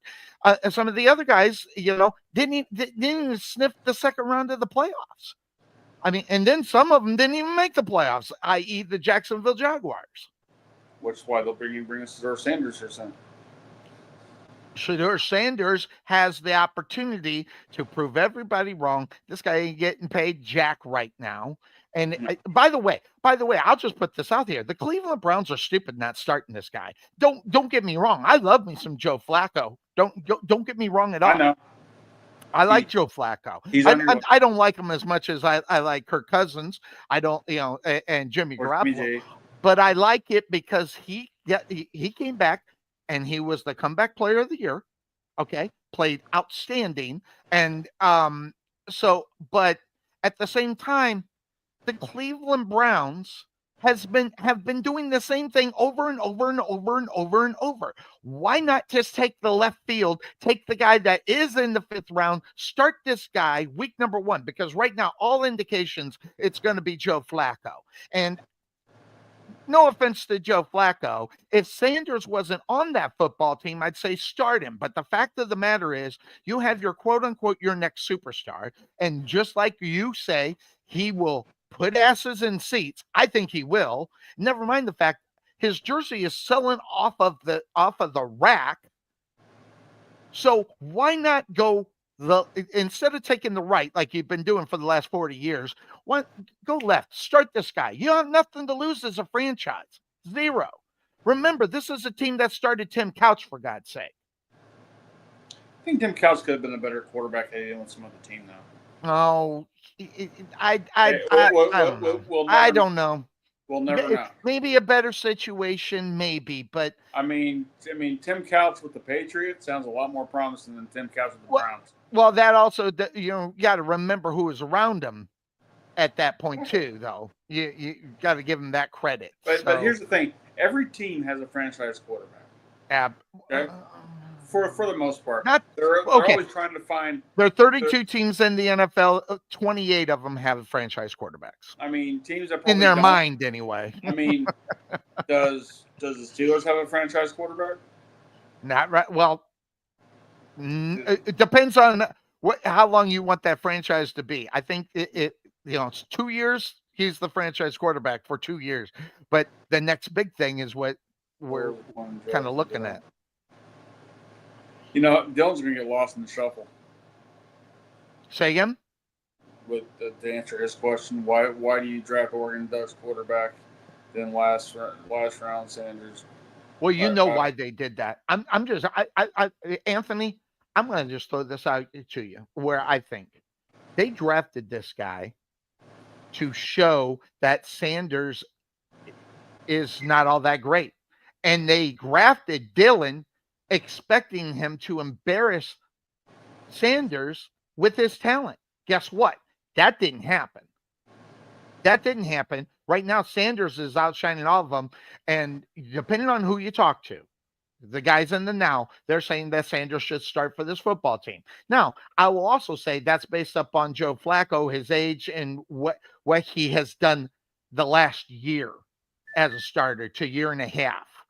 So I think because when we're talking about him being comeback player of the year, that was 3 years ago. For the last 2 years ago, he's been the average Joe Flacco. Not Joe Flacco we've seen in Baltimore just, making the playoffs every year. Yeah. With, he is stellar back in that. No, we're getting the old Joe Flacco. And to me, and Obi's, I don't know if Obi would agree with me, but this is a football team that needs to start Sanders so they can say, and if he's a superstar, they can say, we told you so. We got him in the 6th round. We got our next Mr. Irrelevant, but he's not the actual last one. But we got a next superstar. We can draft him in the 5th round. We get quality. And they're not. I'm telling you right now, week number 1, it's going to be Joe Flacco starting for this football team. And that's the biggest mistake. And also, just to throw this out here, we talk about hurting the egos of new guys, which I don't care about, hurt their egos. This is a guy that I don't think you want to necessarily hurt his ego. I was saying the draft. That too. This is that too. It's already starting with his jersey sales and the coverage that they're getting. Boy, once he throws, we're actually talking Cleveland Browns, and we're not even close to preseason. It's all good until he throws his 4th interception against the Bengals. Absolutely, or his first pass being a pick 6. There's a couple of superstars that happened. Their first pass was a pick 6. They get to come to Jesus real quick. But That'd be Troy, I think. Troy yeah. was one, and there are two other ones. I just can't remember them. When you get to my age and taking many shots to the head that I have, there's a new one right here. It just happens. So, but I would and frankly, I'm going to say it. I want to be proven wrong about Shadir Sanders. I want to be proven wrong, but something tells me we're not going to see that. And that also being said, with the Browns being where they are and who they are and what they are, you got Indianapolis. They're going to have. Hey, listen, if Anthony Richardson, in his third year doesn't show some kind of big time step move forward, you're going to be looking at the Indianapolis Colts looking to make a change. And I'm just going to throw it out there. They're just a hop, skipping, jumping away. And if they're not going to start Sanders or they got him out as trade bait, why not? And I'm telling you right now, that's a team that probably should trade for him in reality. What if they start Sanders somehow, some way? He starts off the season 10-0. That's I know. Whatever. They get to say they told you so. Yeah. What does Deshaun Watson do? Well, here's the thing. We're not going to see Deshaun Watson. He's hurt. Okay, so and he's not going to be by out week 10 though. He'd be healthy though. I see. At that point, you don't bring Watson back. No. So at that point, I think you're far and away over the trade deadline. Right. Well, at 10-0, that's unreasonable. Let's say he wins 6 or 7 games, and I still don't think you bring Deshaun Watson in there. Okay, because listen, they still have a shot for everything at the playoffs. Like you said, it's a little bit later on, but listen, I love you, Anthony. I love you. Kenny Pickett sucks. Okay. All right. Yeah. Wait, hold on. Yeah. So this guy sucks. Wait, isn't Pickett's on the Steelers? Who did the Steelers? Who did the Steelers bring back? Yeah, they got. Hell, I can't remember the stuff. I mean, I need that better. But it's a guy that went away and then came back. But Kenny Pickett sucks. Okay, that was Rudolph that came back. But Joe Flacco. Are you listening to what I'm saying? No, not yet, because I wasn't. Rudolph came back to the Steelers. Mason Rudolph, thank you. All right. So, but Kenny Pickett's we know who Kenny Pickett's is. Kenny Pickett sucked. Yes, they got 5 on the team, but Watson's not going to be there. So they're looking at Flacco, they're looking at Dillon, they're looking at Sanders, and then they're looking at Pickett. And listen, he hasn't impressed me ever when he is out on the football field. They're saying Kenny Pickett will have to become Superman and take the job away from Stuart Sanders. Absolutely, and by the way, so does Dillon by that statement. Dillon better prove his draft stock on what they spent to get him. So they got to prove that. So that, but that's a team. Cleveland's a mess right now. The Colts, a lot of problems right now, and it is because of one thing. Because if you don't have a quarterback that can at least take your team and say, listen, we got this guy. This is going to be good. What are you doing? The camera's kind of just I'm just sitting back not even messing with the camera. My camera don't move. I don't know how your camera moves. It's on my iPad, so I don't know. Oh, it's okay. They do that. It's there you go. Hi, everybody. Yeah, so depending on that being said, so the Colts, they're in the situation. There's a lot of things going on. Say whatever you want. Jim Irsay is going to have his death is going to have an impact on this team, good or bad. It's just going to be that. But the other things that are going on for them now. The other team, I think that we're going to have to keep an eye out. Okay, I'm going to put this video up because I think this is a team right now. I'm going to say this. Have you ever bought the soup that comes in the package and you pour it in? The soup, not the but it's like the dry soup, and you add water to it. Yeah. Yeah. Have you ever done that? Yeah. But it's pretty good, right? It tastes good, Okay. right? It's edible. It's even better when you add shit. Maybe. Yeah. So this is the same thing that's going on with down here with the next team. I think is in a lot of trouble. Take a look. The football program has to focus on football. For that to happen, there's a lot of things that can't dominate, people's time, which is like, first and foremost, being on time, being accountable to each other, and staying to the rules, and not or feeling very open as a team that, hey, it's okay to call someone out when they deserve to be called out, and for those people it's okay to be called out as long as you change your behavior. I'm gonna say last year we was lying, honestly. Point blank period. We felt it. You know what I mean? We put our toe in the water, but we didn't dive all the way in. We didn't get all the way there with each other. You know what I mean?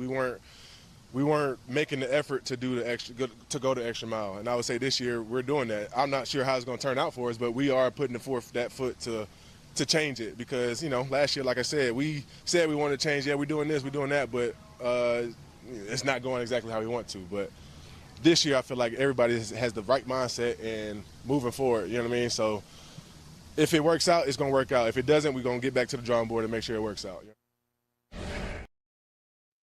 But I'm going to tell you straight out right now. This is a football team. It's real simple. Your coach is up there calling the players not by name, but calling the players out. Calling them. So here's what I'm going to say, and I know this sounds horrible, but these players look at this guy as a punky little nerd. What's he? This guy telling us how to, as much as I love the idea of it when they first did it for 2 years, I think it's the players. It's growing old on the players right now. This guy, it's not even a football guy in reality. No, he's a computer guy. He's an analytics nut. Yeah, he's Billy Bean from baseball. So I'm a firm believer, and I'm going to ask Tom. By the way, I've reached out to Tom McManus, former Jacksonville Jaguar linebacker. He's going to be on in the next month. We're going to find a lazy Sunday for him to come in and BS with us. But when you guys look, lazy Sunday. I'm going to ask him straight out. When you got a guy that looks like that, and then you have these old school coaches that played the game and they're in it, who are you going to respect more? And I think there is definitely a big lack of respect on what's going on in there, because for the last 2 seasons, the analytics didn't work. The first 2 seasons, it kind of worked. They were, a Tua injury away from making the playoffs, and they did make the playoffs once. But I mean, but then again, with Tua getting knocked out with concussions, that's the bulk of your season right there. Absolutely, but you also got to look at the different type of. You are the Dolphins. You got right now. You got the Buffalo Bills that you're going to have to contend with each and every week. Okay, they're the best team within that division. You got the Jets if they improve. I don't know the Patriots. Are they any? What are they going to be? Because if you listen to what people are saying, they're going to be the next big thing in that division right now. You have to stand up to the Buffalo Bills, and the 2 games that you play with them, each game has got to be met. You don't necessarily have to win. It's just how you would lose, and it can't be something crazy. You got to stand up to the Buffalo Bills, and to make the playoffs in the AFC, it's going to be tough. I just think it's weird that the Dolphins have gone from Don Shula to Jimmy Johnson to this guy. He's had other people in between them, obviously, but I mean, how do the Miami Dolphin fans, if there are any, yes, how do they sit there and go, okay, we're happy with this guy? Yeah, sure, he's an analytic guy, sure, but what's on his resume that makes you think championship? Well, that was definitely the question when they hired this dude.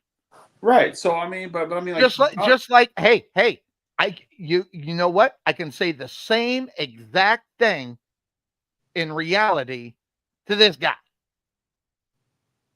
I'd respect him a little bit more though, only because he's got personality. He's got personality. Yeah. Duval. We got to get it in at least once. We got to get it in at least once every day until he proves. He is a Jason Garrett starter kid. That's so great. Oh no! Listen. Okay. We're gonna. Jason Garrett's a better qualified coach than Jason Garrett was a good coach. I'm gonna say it. He just had the worst owner. I really honestly think that ruined his career. But yeah, let's be honest. When you're being paid as much as Jerry was paying them, this guy was saying, what flavor of chapstick do you want me to kiss your ass with each and every week? Every Monday comes in with I got vanilla, I got cherry, I got blue. Yeah. Which one would you like me to kiss your ass with? These are questions Sonny would ask the cocktail sports bar when you walk in there. Hey, if I had an interview with Jason Garrett, I'd ask him. No problem. I'd ask you like? But outside of that, I think when he was going and he was an assistant coach, or I don't know if he was an actual coach, he didn't get a lot of opportunity or anything. I like him in the studio, by the way, just to let you know. If you get an opportunity to see Jason Garrett in the studio, him and Tony Romo, they were on the same page. They know how to explain it to where the normal person might be able to get it. I think he would have been a good coach someplace else. You know where I think he probably should have been the Chargers coach, I think, in reality. I think he would have been really good over there. Outside of that. But those teams right there are in a lot of problems. Miami, from the leadership aspect of it. And the problem with the leadership is that the ownership hired this guy. And again, we don't know what was the final thing that took it from him compared to two other guys that they had, in the batter's box, on deck, looking at him and go, how are we doing this? Now, could they have finally went out and did the Browns thing and missed, being that they've been going right. Now they go left with this dude. Could that be what the situation is? Could they looked at it and say, how much worse could he be compared to what we had? And it's new, it's different, and then they can be on board and say, hey, we got the first guy, analytics dude, head coach, and if it works out, we look like geniuses. What the problem is that when you're the Miami Dolphins, when you're the Cleveland Browns, okay, you don't do it doesn't work unless you actually find the real talent. I think they got a better shot in Cleveland with Sanders being the next thing, more so than this head coach over here, as far as the Miami Dolphins are concerned. Wake up. No, I'm just trying to think of how I should phrase this. What? Wow. Interesting. Why are we throwing up stuff from 20 years ago? I just look at some of these, guys back in, 2005, okay?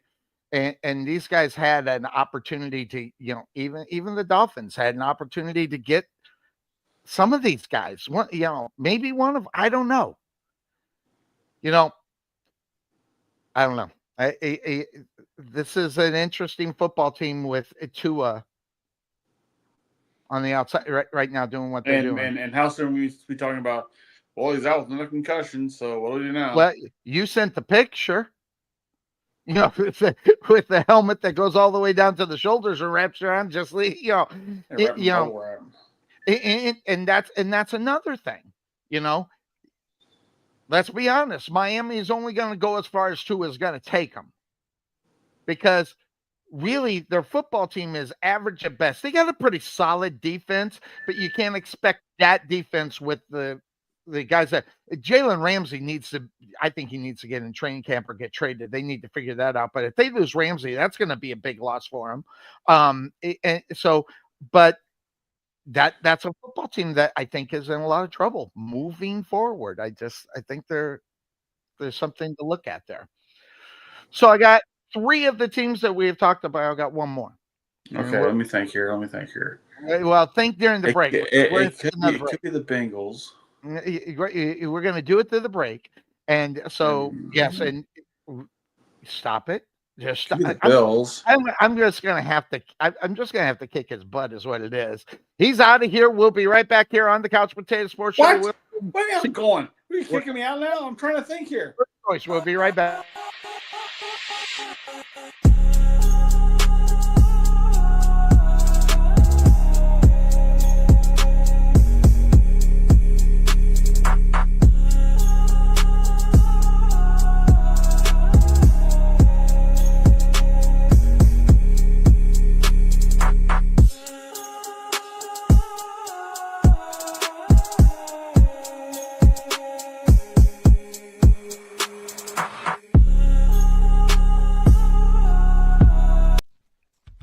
Wesson General Contracting Incorporated, we're your one-stop shop for all your general contracting needs. We are locally owned and with over 20 years of experience, so roofing, gutters, sidings, fence staining, painting, foundation problems, or roof damage are no problems at all. Give us a call at 214-200-5588. That's 214-200-5588.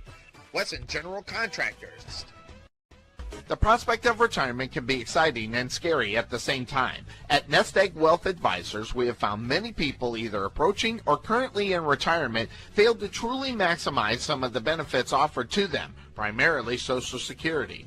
What is it? How does it work? It's simply not a benefit that you start receiving at age 62. Because these decisions are so important, my firm has assembled an informational packet on Social Security. If you would like a complimentary copy of Social Security Maximization, please give our office a call today at 972-412-6064 or visit us on the web at nesteggadvice.com.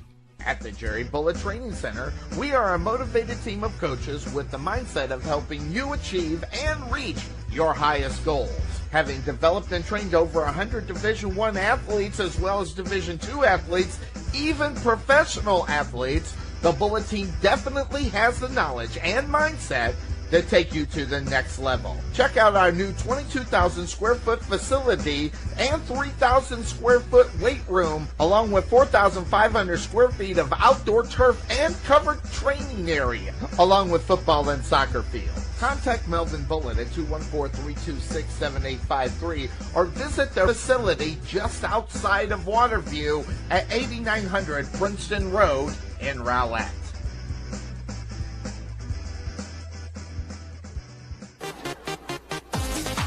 Being taken for a ride? Check out Casso Insurance, serving Texans since 1981. Bundle your home, auto, or business insurance and save a ton. Casso Insurance on the corner of Main Street and Rowlett Road, where we make insurance fun. Or check us out on the web at CassoInsurance.com, where we always have the coffee pot on. Yeah, but is it fresh?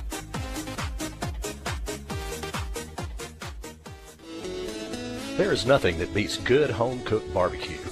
Since 1941, Dickey's Barbecue has done all the cooking and you take all the credit. Come see us today at our Rowlett location, 5701 President George Bush Turnpike, Suite 110 in the Target Shopping Center. Whether you want to eat in or take it home, we will fix you up. For lip-smacking, rib-tickling, knee-slapping, foot-stomping, great-tasting barbecue, come see us at Dickey's Barbecue today. Here at Fit Body Boot Camp, located in Saxe, the solution is here. Fast, long-lasting weight loss results and the healthy lifestyle you need to keep them. The key to your fat loss success is our signature afterburn workouts, as well as support and motivation from our world-class coaches, and an easy-to-follow nutrition program to help you keep the fat off. Visit your local Fit Body Boot Camp in Saxe today to see the difference for yourself, or give us a call at 214-463-3005. That's 214-463-3005. Fit Body Boot Camp, Saxe. Saxe Ice House is a non-smoking craft beer and beer pub located in the heart of Saxe. The Ice House was opened to provide a friendly, clean, and female-friendly environment. Saxe was lacking a place for service industry, date nights, and girls' nights, as well as happy hours. Excellent service and top-notch food are our priority. On Tuesday, we offer 79-cent wings as well as half-price burgers on Mondays. So check us out at the Ice House located at 6501 Highway 78 in Saxe, or give us a call at 469-304-1550, or check us out on the web at saxeicehouse.com. Go Mustangs!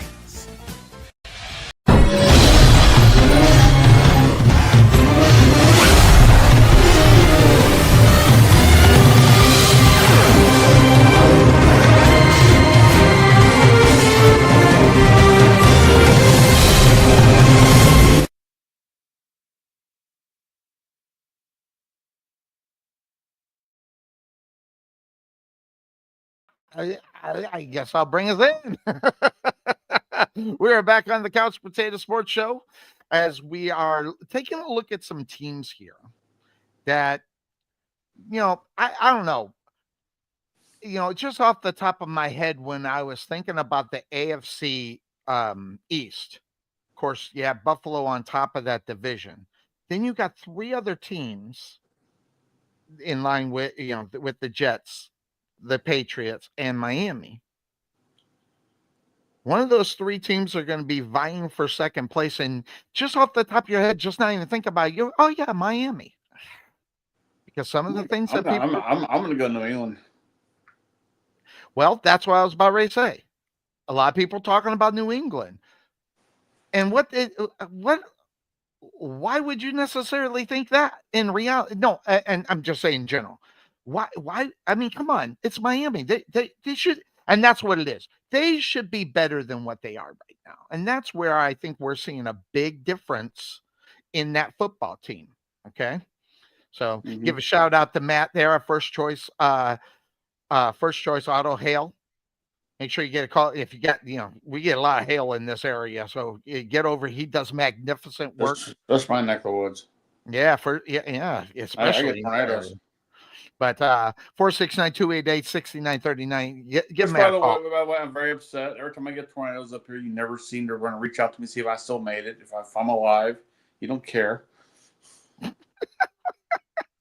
I see you on social media. I think that you're alive. The only time you ever see me is like saying, "Hey, are we doing a show? Are we doing a show tomorrow or not?" No, well, most of the time, hey, 3 weeks in a row, we're kicking it here in the off season. This is pretty good. After we took our vacation. Our hiatus because we weren't liked by the people. I'd become the Pope for and people life gets in the way. But during football season, life is football. So there you go. Life. Yeah. So, so the other team that I got, okay, that I'm looking at that has Tennessee. a lot, huh? Tennessee. No, it's not Tennessee. The team. Why not Tennessee? I said I listen. I talked about three AFC teams. It's an NFC team. You said AFC. I had four teams. Three of them were in the AFC. One other team that's got. Okay. Well, we talked about Tampa Bay earlier. Well, no, Tampa Bay wasn't part of what I was looking for. I think Tampa Bay could be the Commanders, could be the Saints, but it could be Seattle. Yeah, but hold on. Ask yourself about the Saints. Are they really, a team that looks pretty good all the time? No. It's just looking at a team that should be, you should be looking at them going, yeah, they should be there. Oh, the 49ers, because it's the 49ers. Yeah. The 49ers have got a lot of stuff that they have got, and mainly is because we don't have the answer in reality for will they be able to stand up and make sure that all the holes that were created were actually filled. And you got to look at they had a lot of holes because a lot of injuries. A lot of holes, lots of injuries. And here's the thing. When you try to fill those holes, you got to at least get 85% of what you lost. And I don't know if the 49ers have been able to do it. Now, they go ahead and they sign their Superman, okay? Their Mr. Irrelevant that is the highest paid 49er in 49er history, Mr. Irrelevant. And, I don't know if you want to argue. I don't know if you want to say, hey, this guy is this guy is that. But there are certain teams in reality when you are looking at just straight out the expectations. You've got the Cardinals, you have the Seahawks. I don't think you should really even look at those guys as far as going in there. So that just leaves the Rams and the 49ers. I think I feel more comfortable about the Rams than I do the 49ers, although the Rams lost a few good targets, I think, in reality, but not as much as the 49ers.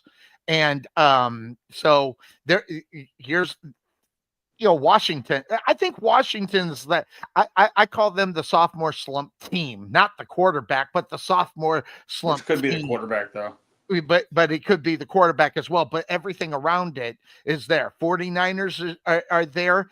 And the Falcons, I'm actually trying to get a hold of a friend of mine to come on and talk about the 49ers. And so I'm hoping I can get him down here to speak about the 49ers. He's an insider. He's been covering them for years. Sam Crenshaw over there. He's a friend of mine. I don't ask him to come on the show very often because he's a very busy man, but I want to know what he thinks about it. But the 49ers, will Christian McCaffrey come back? That's going to be the big question. Will the, as some people say, game manager quarterback they got be able to manage the game with the personnel that is out there? And that's going to be the big question. The bus driver. Yes, and not only that, think about this. The expectations of this guy, when you get that kind of money, guess what? Your expectations is not necessarily to be the game manager. You are expected to be able to win a game, especially when the defense gives things up. That's what they're paying for. That's what that's what they're hoping to be able to get. I don't think we see it in year number one, which is where I think when guys sign contracts like that and they're not necessarily the big superstar, they usually kind of slide off in this, right when they sign that first contract, and maybe we see it in the second year. Think we'll see it in the second year from him? Wake up, Trey. Matt. Sorry, I was talking about the 49ers put me to sleep. I understand. I understand. You expect what do you think that you're going to get from Brock Purdy, after he signs the big? He already signed the big one, didn't he? Yeah, he signed the big one. It's 50, Um, think 55, 56 million. You're going to find out that a lot of things aren't his fault. Really? Yeah.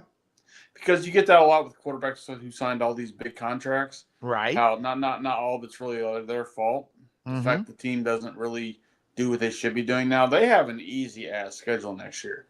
So the fact that they can't go 15-2 next year is be mind boggling, really, when you think about it.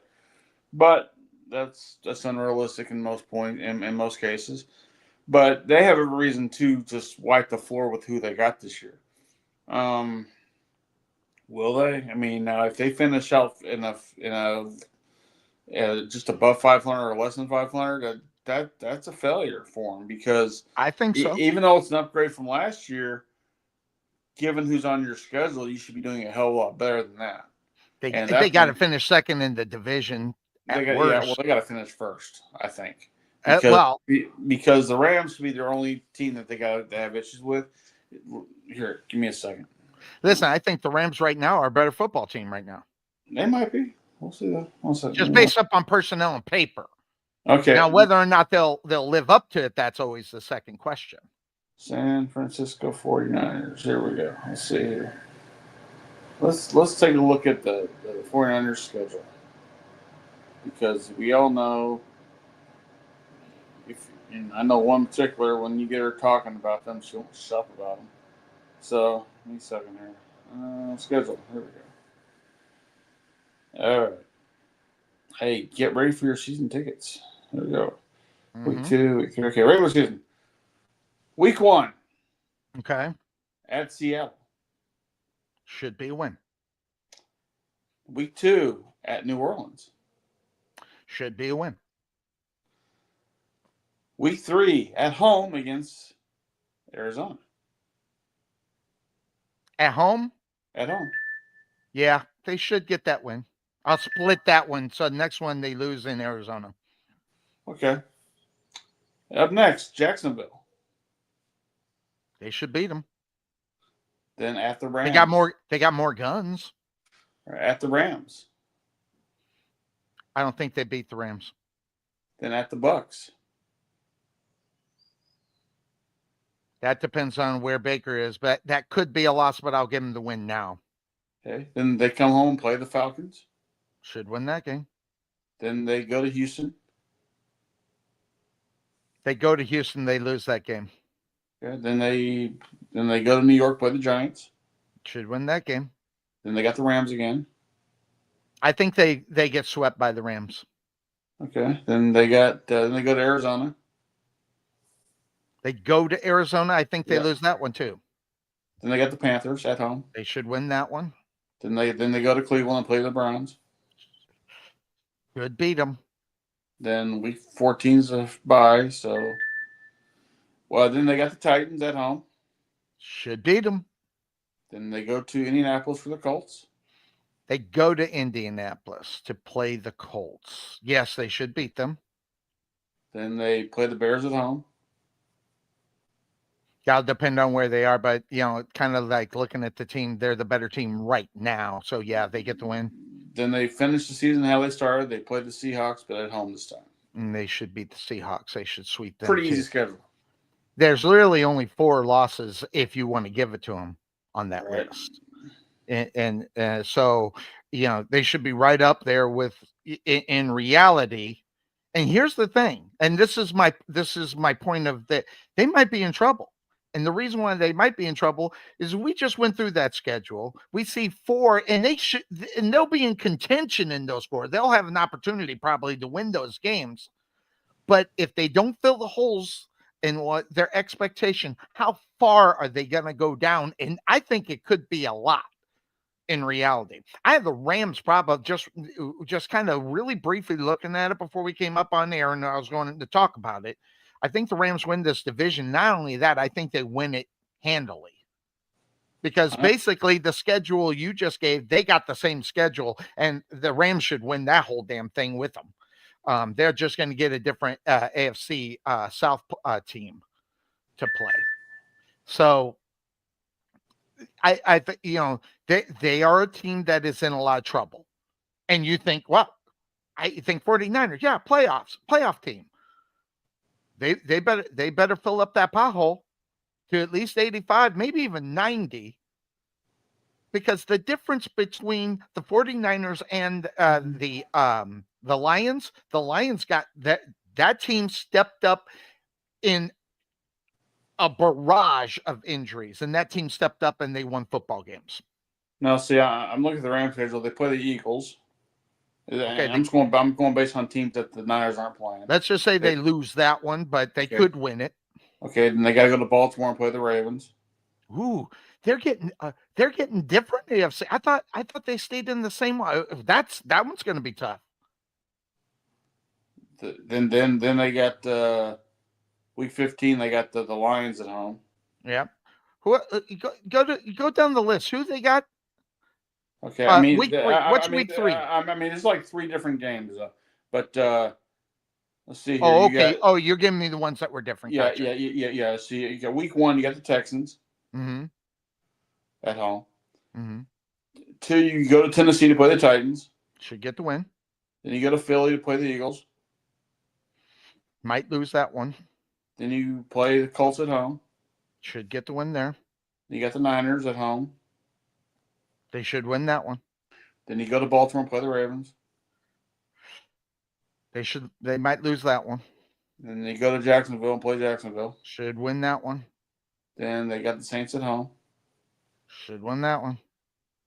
Then they go to San Francisco. I think they sweep San Francisco. Yeah, you said that. Then they got the Seahawks at home. Should win that one, yep. Buccaneers at home. Yep, they should. I think they sweep Arizona on both of them, yep. Then they go to Carolina.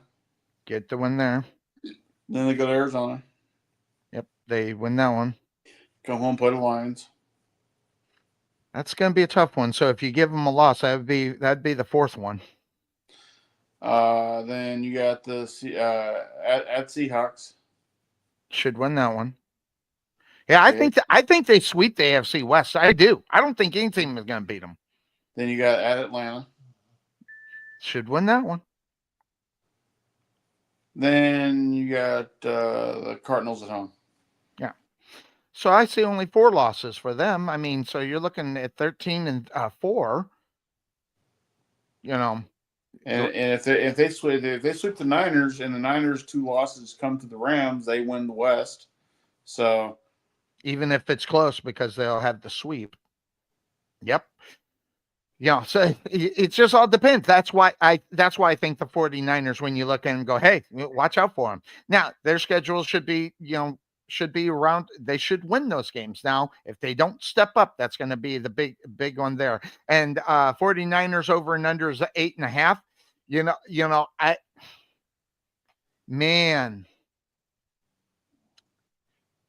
I have to look at that. I have to think about that. Right now, I think they should go over, but I think they're actually come up short in that, Anthony. I do. I think they're going to come up short in that, especially if they don't fill the holes correctly. And again, but that's where we're at. So huge stuff there. So those are the 4 teams. Next week, I'm going to have the teams that I'm going to look at that I think are going to take a step. They're going to move up. Okay, so I think here. So stop it. All right. So yeah, Jacksonville. Would you knock it off? I'm going to knock you out. Anyway, that being said, now I brought this up. I wanted to, put this out here. Okay. This is 2020. These are the guys. Okay. Who's going to have the best season when you look at Justin Herbert, Jordan Love, Tua, and Joe Burrow? I see potential in 2. 1 should do it. And 1. Okay. I see potential in both Herbert and Love. I think Burrow stays the same. I think Tua, based off his head, depends what happens. That can make or break him. Mm-hmm. I got Burrow, Love, Herbert, Tua. Okay. That's the way I'd put it in the order. So you'd have Burrow and then who? Herbert or Love? Well, no. Actually, I have Jordan Love, Herbert, Burrow, and then Tua. Oh, so you have Burrow in 3rd. I think Burrow stays the same as far as where he's at. I think Herbert, because he's in a better situation now. I think he finds a way to kind of help the Chargers get out of that AFC West cellar there they've been in for a while. Mm-hmm. And Jordan Love, I mean, hate to do this to Cuervo, but I mean they're scary. They're a scary team in the north of the NFC, and the Bears and the Lions and even the Vikings are gonna have their trouble with them one way or the other. I think you're right. I think Jordan Love is 2 years away from being a $70 million quarterback. I really do. And we're talking 60 with Dak, right? So you're looking. I tell you right now, I think the Green Bay Packers in the NFC are a team that you are going to have to worry about. They're sneaky good right now. Now, granted, this is paper. In week 1, 2, 3, and 4 are going to be, the bitch slap of if you're going to be good or not. So I just gave one of my teams away. Damn it. Bitch slap. Yeah. I gave one of my NFC. So, we'll be talking about the Packers. But be glad I wasn't listening. Yeah, I know. It's just what I do. But now, that being said, you don't know how hard it was to sit there next to him during commentary of a wrestling show and have him go off on his little tangents and then go, let me say anything during this broadcast? Not today. Not today. Hey, you've had a lot of time today. I gotta give myself. Interrupt you quite a few times because you just won't shut up. Yeah, sometimes. Oh no, I want to finish my sentence. But that being said, go to this right here. This is the best regular season record since 2000, and obviously one on top is because Tom Brady was there. But that's 6 titles. Look at that, 6 titles. And everybody else has 2 or under. But the Eagles right now, looking at where they're at, they'd rather have the 2 titles instead of the one with Green Bay with Aaron Rodgers. And then you got the 2 titles, one with did Ben get 2 or did he? Yeah, I think the 2 of them are with Ben. And then so Yeah. I don't know. And the 2 titles with Baltimore don't even, it's not even Deshaun Jackson that's been that did it. So but looking at these, only 2 NFC teams in 25 years that have put it together. Well, 24 because this will be the 25th year. So I find that very interesting. Those teams, how one is kind of fallen away, and the other ones are still right there. Just kind of looking at the dominant team. Steelers, say whatever you want, because you got to give them the credit because they hadn't had a quote unquote losing schedule, losing season. I hate that. But interestingly enough, looking at these team only, and depending on what you think, I mean, because right now it seems like do you have bad love for the Patriots to kind of move forward? They are not going to be on my list next week, but because you kind of made mention that might be a Well, I team mean, that you again, would you think got the about. Bills, you got the Dolphins, and we know the Dolphins are hit and miss Mhm. their quarterback. You got the Jets. Good luck with that. And then, I mean, good luck with that when they had Aaron Rodgers. And as far as look, as bad as the Patriots were last year, they can only get better. Right. One would hope. So you're maybe looking at them at second place, maybe. So that'll be I interesting mean, because we're going to cover all the. I look at them being maybe the 6th best team in the AFC. That may not be saying much about the AFC though. You're saying that they're going to be the 6th best 6th or team in the 7th, yeah. I mean, they have the opportunity to at least be. They'll barely make it if they make it. 9-7 or 10 or I'm sorry, 9-8 or 10-7 type team.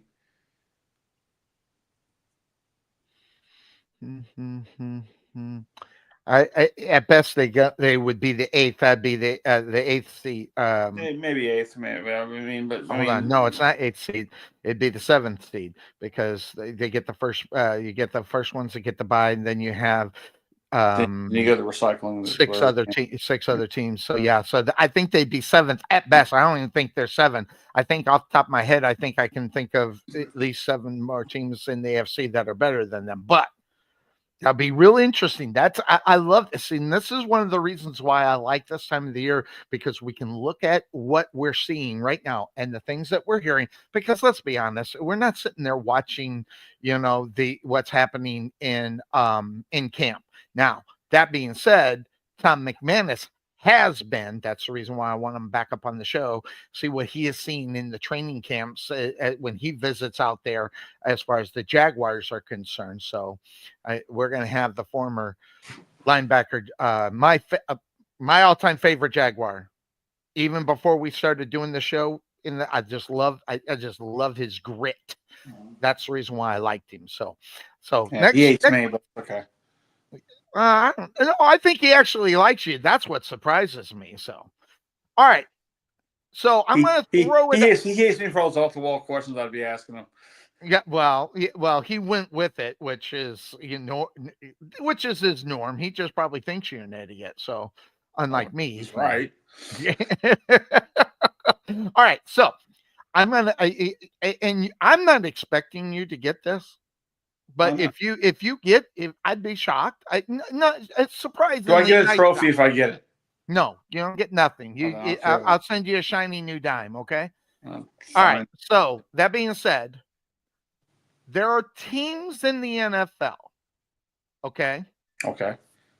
That don't have an MVP on their team ever. A league MVP. Okay. And can you name them? I think you're going to get some of them. Okay, Jacksonville. Jacksonville's on that list. Okay. When did the league MVP start?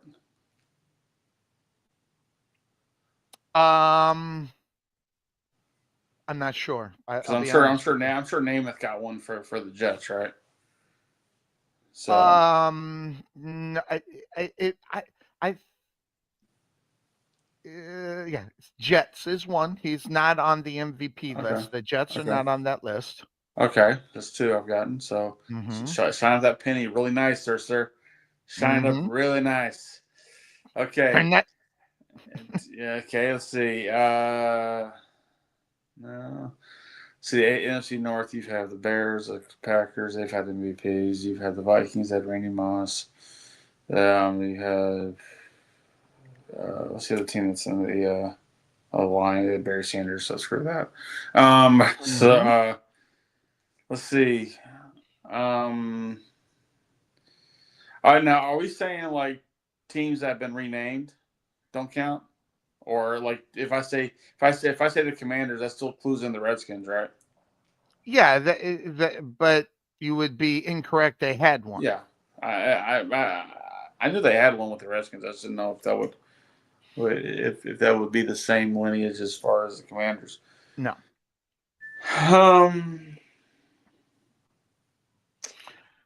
One's going to slap you across the face, and the other Houston. one you might have thought they Okay. had one. Houston.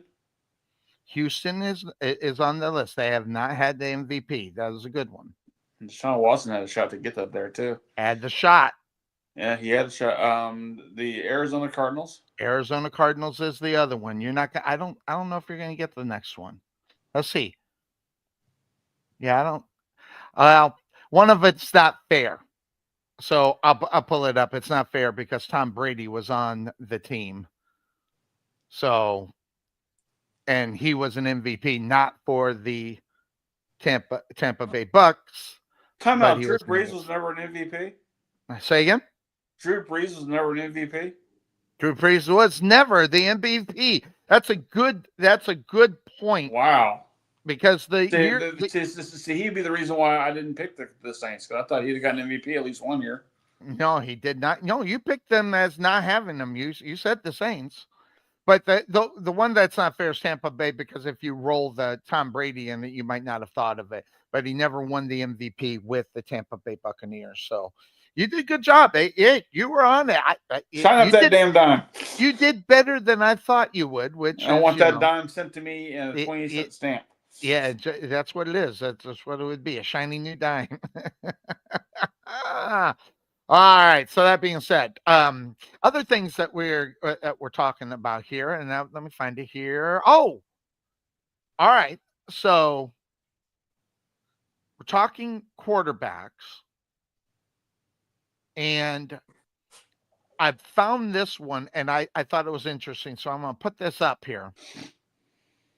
And you're looking at this, and there's one Super Bowl champion. One Super Bowl champion. Yeah, that'd be Jalen. See, kind of. Well, but Jalen Hurts is so much better passing the ball than he is running it. Well, but if you remember though, like Josh Allen and Justin Herbert were both in that NFL was really pushing them a few years too early, until they really kind of came into their own. Mm-hmm. And now you look at Josh Allen. I mean, he's that dude will take off now. Yeah, he's right where he needs to be. Yeah. And he's chasing Lamar Jackson, which is great because the Bills have got just as much talent, if not more so, than Baltimore. The only thing Baltimore really has is they have a really good running back along with Lamar Jackson. So, but the Bills can really, I mean that's a battle right there. Absolutely. But Jalen Hurts, I mean, when he's the only NFC representative right there, except I think Justin Fields is now with who again? Is Justin Fields with the? I guess he's with the Jets now, isn't he? He's the Jet. Yeah, they pulled him and they paid him a little bit.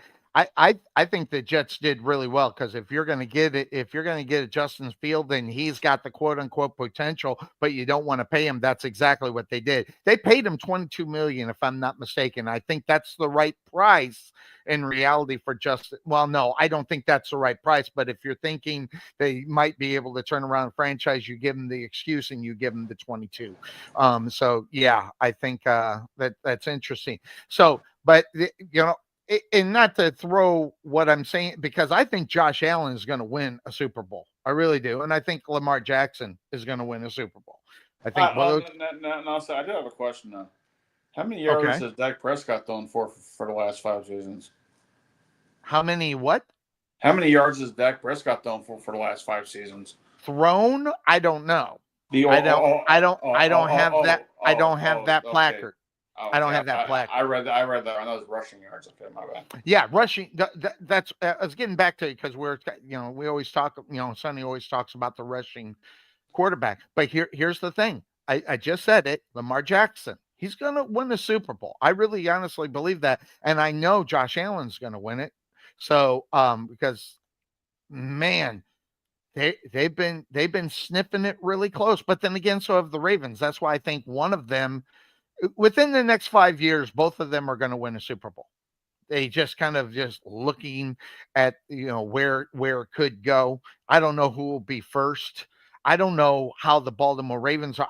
I have not looked at the Ravens, but I put the Ravens in the playoffs because Lamar Jackson. Lamar Jackson's going to help them win more games than they lose, and that's only obvious. Look at what they do when they go up against the NFC. They rarely lose. So all the games that you'll see the Ravens play in the NFC, most of them are going to be wins because they always beat the NFC.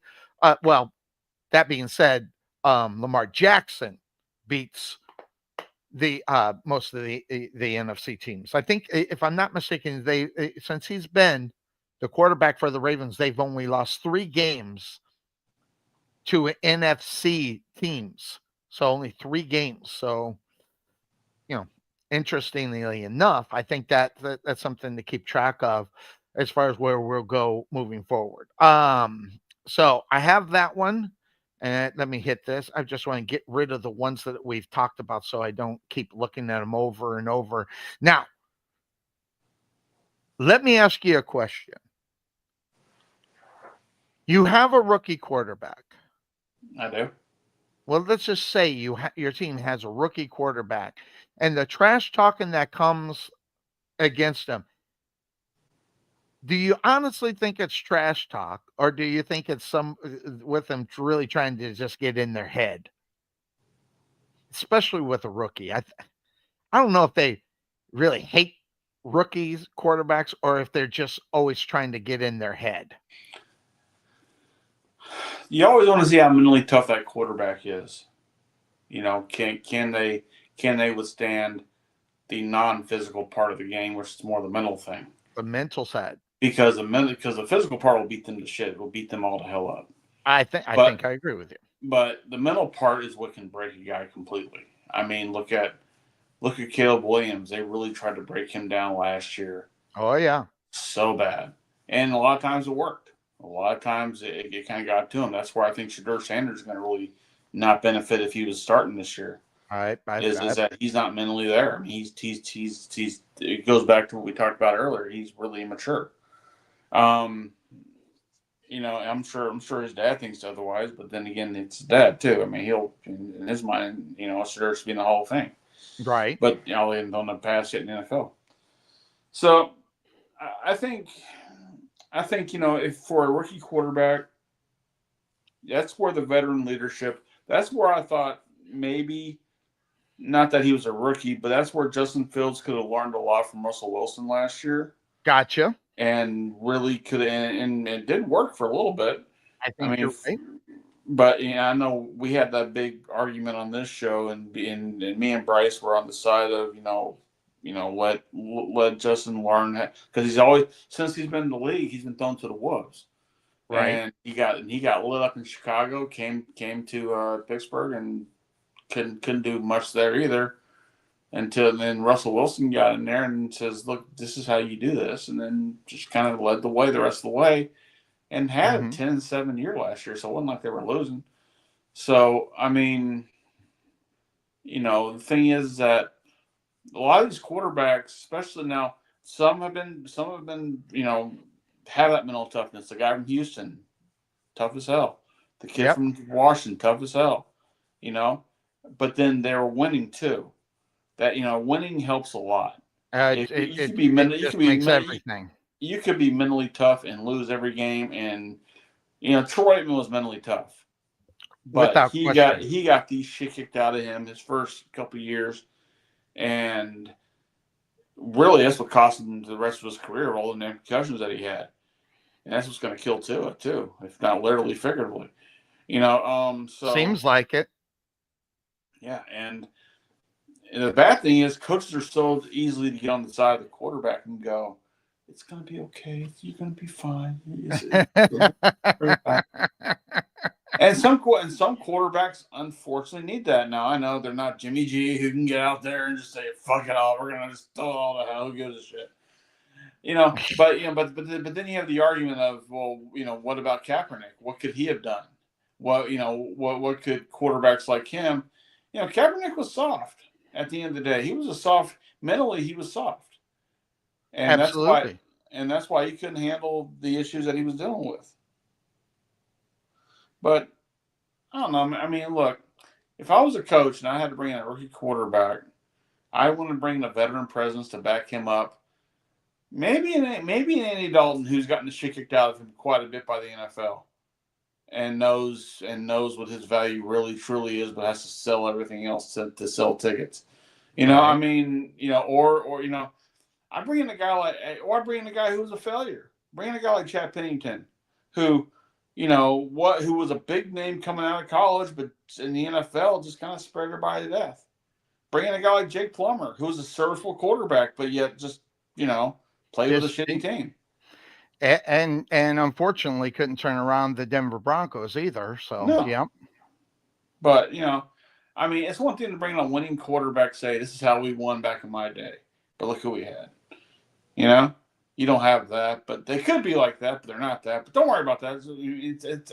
It's like a seesaw, right? Yes. Not a really fun one to be on either. But I mean, like Michael Irvin could be in the camp in Cowboys camp telling you how great number 88 is going to be for the Cowboys this year and this and that. That's great because he's got that relation with that number. Right. I mean, but he's also the best guy to ever wear number 88 too, probably. So. I mean, him and Drew Pearson is probably the two ones you go to, right? So, I mean, Des Bryant, Hall of Famers. I mean, Des Bryant could be talked about with that, but his mouth gets in the way. Yes. And he needed a babysitter. I mean, Michael needed a babysitter, but who's going to babysit him? Yeah. He needed He needed a babysitter in the. What was babysitter was coach in the barber chair. He needed a babysitter. Yeah, don't worry about that. Look, at the end of the day, who did he stab? I mean, come on. Well, I mean, did he live? It's still funny, Yeah, exactly. Maybe he needed to be stabbed, sir. You ever think about that? Yeah, I guess I didn't think of the possibility. I mean, at the end of the day, look, how many times do we call a wrestling match and I see a guy hit somebody with a chair and you sit there and tell me how unjustified it's like, well, maybe he deserved it. Yeah, he deserves it. Yeah. I mean, did you not see all the stuff he was saying about behind closed doors? Mm-hmm. Yeah, I didn't see it either, but I imagine what was said. That's why I hit him with a chair. No, but look. I mean, look. At the end of the day, I remember when Bill Parcells was coaching the Cowboys, and I think that was the worst fucking mistake ever. That's just my opinion. But I get he turned the Cowboys around. Yeah, they did nothing else after him or with him. But he'd bring in former Giant players to tell them how to be good Cowboys. How the fuck does that work? How the fuck does telling Lawrence Taylor to tell? That's a good point. How does bringing Lawrence Taylor in to tell Dat Nguyen or Dat Wynn, hey, you should do it this way? Hey, when you're a success, that's just what you think works. I know. I mean, and Jimmy did the same thing with bringing former Cowboys into his camps and everything else. But I mean. But you also think about Jimmy Johnson. Jimmy Johnson was not a great Miami Dolphins head coach. So I think he was hamstrung because he still had Marino at the time. Absolutely. And Marino was going to do things the way Don Shula wanted done, and he wasn't willing to accept the change of Jimmy Johnson. So when Jimmy had to make a change to another quarterback, who did he have? I mean, really, who's been the solid quarterback to Marino after he's left? Now you go to Tua, right? I mean, I can't tell you who they've had since then. Not well. If they were worth a nickel, If they're we worth a probably shit. know it off the top of our heads. I mean, you know, I mean, was there a Scott Fletcher involved or something like that? I mean, was there a generic name like that No. came through? Well, hi. Oh my God, yeah, pussy control going on there. She's around. She's mad at me. Yeah. Quiet. You want to come down here? That's fine. Let me move. Anyway, that having been said, that Miami Dolphins. Well, you look at the last time they had someone to really do what they're supposed to do at the quarterback position, which is get the yards, do what they're supposed to do. Let's see, where is the Miami Dolphins on this list? Well, you got Tua down in 2023. Tua in 23. So, and that's the every team with their last one. I'm almost sure. I'm almost sure. On here. Yeah, look at the names. I mean, the Bears have never had a 4,000 yarder, and then the earliest one's Joe Namath, and then look at Brian Stipe. Yeah, Sipe. I barely remember him, but But wasn't he an Oiler grade at one time? Who? Wasn't he? Did he play for the Oilers at one time? Not sure, but Warren Moon was there with the Oilers. Yeah, I know Warren was there. And now, I'm a little surprised Marino's on there because didn't Marino throw for 5,000 yards one year? Yeah, but this is the latest, the pass for more than 4,000. But yes, he did. How is it the latest when the earliest one you have is 67? No, the earliest for the team. So Tua is the latest one to throw for over 4,000 yards. The latest one. He did it in 2023. Marino did it back in the 80s. Yeah, but you get the ridiculous stats of 91, 80, 67, and never. So, I don't know. So it's your list. You put it together. Yeah, no, I didn't put it together. I steal graphics. That's what I did. My bad. That's what I do. I didn't put this together. Well, someone's having a joke. That looks like work. Someone's having a joke at your expense. That looks like way too much. But interesting, you look at every team except the Bears. I thought that was interesting. And 58 years ago, Joe Namath was the one that did it. And then the 80s with Brian. So that's one putting it at. Does that really count? Because that was the AFL. Yeah, no. That's the first year NFL. Is it? Yes. First year NFL. That's when the merger was, when I was born in 67. So it's 58 God, years. You're old. Yeah, I know. I am old people. Look at the beard, you're almost man. 60 now. Shit. But the Bears not having a 4,000 yard passer. I mean, wow. They're one big winning quarterback with McMahon, and all he had to do was hand the ball off to Walter Payton. Well, no, that's not all he did. Now, come on, that's not diminish what that man did. He threw to Willie Golf, but Willie Golf's only one player. Well, yeah, but they also had more people than just Willie Gault. I mean, when's the last time you watched the Super Bowl Shuffle?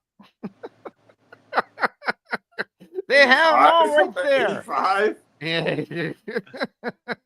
That's some time. No, 40 years, sir. I mean, yes. I just saw Jaws again a couple nights ago. So, I mean, I'm trying to get familiar with older stuff, but I mean, Super Bowl Shuffle. I want to go back and watch the old Dallas Cowboys. I don't want to be on for Christmas videos too on that. Jesus, you hear Danny White try to sing. Well, yeah. The fact that he put out an album is really pathetic, but still. Yeah. So I don't know, man. I don't know. So anyway, that being said, that's the name of the show. Let's go to the worst record since 2000. And two of our team guys, and I'm one of the two. Top two right there. Top two in our group are right there. Hey, the Lions are trying to turn it around, though. Well, they're trying to turn it around. The many years where that team. That's the reason why Barry Sanders retired, because they just wouldn't do anything to try to win. And he's like, I'm gonna end up, walking around with no brain. You know what's funny about that though? One of those teams that has been to Super Bowl since then. Well, yes, That'd be the Raiders. that they've been into the Super Bowl, yes, They win, but they went there. Yeah. but you know, think about that's since 2000. They haven't done it since 2000. No, they played the Buccaneers in 2002, wasn't it? I don't know what year it was. That was when John Gruden took the Buccaneers in there and took on his old team. Could be. Yeah. I can't exactly remember. Now let's go to this one. We got new teams with new quarterbacks and new wide receivers. Oh, I gotta look into this here. And so, thank God I'm not driving. This would really suck. I would read them to you, But Rodgers and Metcalf. Yeah. Hey, give Rodgers a weapon. That's why I think I agree with you. They gave him a weapon last year in New York, and that didn't work out so damn well. No, but they also got rid of your guy now on your team. So, but at least it's a weapon. But Sam Darnold, interesting is going to be in Seattle. Stephon Diggs being a help to Drake May might actually help him out. That's what we talked about how the Patriots might be able to turn around and do something this year. Maybe Prescott and Pickens. I think that with them really kind of being number 2, maybe even number 3, just depending. I've heard of CeeDee Lamb when they asked him about that, he's like, we don't have a number 1 and number 2. We're just 2 good receivers. We're going to do our work. If I'm not open, he'll hit the other guy. A 1 and a 1A. Right there. And you're talking about what they're saying. What he should say. He said, "Damn right, I'm number 1. We'll have a great number 2." I hate those politically correct answers because we know he's lying. We know CeeDee Lamb is lying. So Stafford and Adams, I don't know. Devontae Adams, I think that's another reason why I think the Rams are not going to lose even in their own division. But Daniels and Samuel, I think, is an interesting one as well. And Hopkins will Jackson start throwing the football a little bit more in reality to that. So something to kind of look at. I thought this was an interesting placard. I thought I'd put it up there. Now, with what's going on, we were talking Hendrickson, we're talking guys, we're talking defensive players and pass rushers. And putting this out here, there's Myles Garrett up there with the big number, right? Up there with the big number, and then the Dallas Cowboys dragging their feet like they always do. Let's hear from Micah Parsons. Some people like to take their time more than others. You know what I mean? Can't rush the process. He wants the deal to go as cleanly as possible. I want the deal to go as clear as possible. Really, so it's just about getting it done as cleanly and quickly as possible. Okay. How come your microphone stayed on and mine didn't? I don't know, but blockchain.com needs to really up their microphone situation because you could barely hear what Ellie was saying. Well, I just grabbed it. I heard it perfectly. I don't know. Maybe it's your ears. I heard it perfectly. What? Huh? What? I didn't. What'd you say? What? Anyway. What? But here's the Cowboys doing it again. Do you think the Cowboys are pissing Parsons off? No, I think you're reading too much into that. I think he wants him to be pissed off. I want him to go to a different team that will respect his talent. You want to go to Jacksonville? Oh, God. I'd tell him to sell the damn franchise to get his ass over there. Yes, I would. I would love to have Michael Parsons on Jacksonville. But he's going to be with the Cowboys, and he wants to roll with the Cowboys. Shut up. Get ready. This is the year, boys. This is the year, okay? Dallas Cowboys, man. We're going to be number 1 this year. It's all or nothing, baby. It's all or nothing. Shiny's our guy. Shiny's our guy. Okay, sorry. 40 million. He's going to get at least 40 million. Or is he? Is he going to get 40 million or is he going to get 37 to be above Crosby and Hunter? 37.5 is what he'll get. Yeah, I think you know what? I think I agree with you. And the news that we have not talked about today, okay? And it's not NFL, it is this. The big, big, big Yes. deal. The Yes. Los Angeles Lakers and the buses do not own the Lakers anymore, but $10 billion. Well, just out of curiosity, isn't former Laker coach the guy who won the championships, Phil Jackson? No. Isn't he married to Ginny Buss? Aren't they together? No, they're divorced. They're divorced. Are they divorced? Oh shit! He missed I out. wonder how much he might get out of that, though. That'd be an Oh, they're interesting. divorced. Ain't gonna shit. Will he get any? Put it in a Google search. You're the king of Google.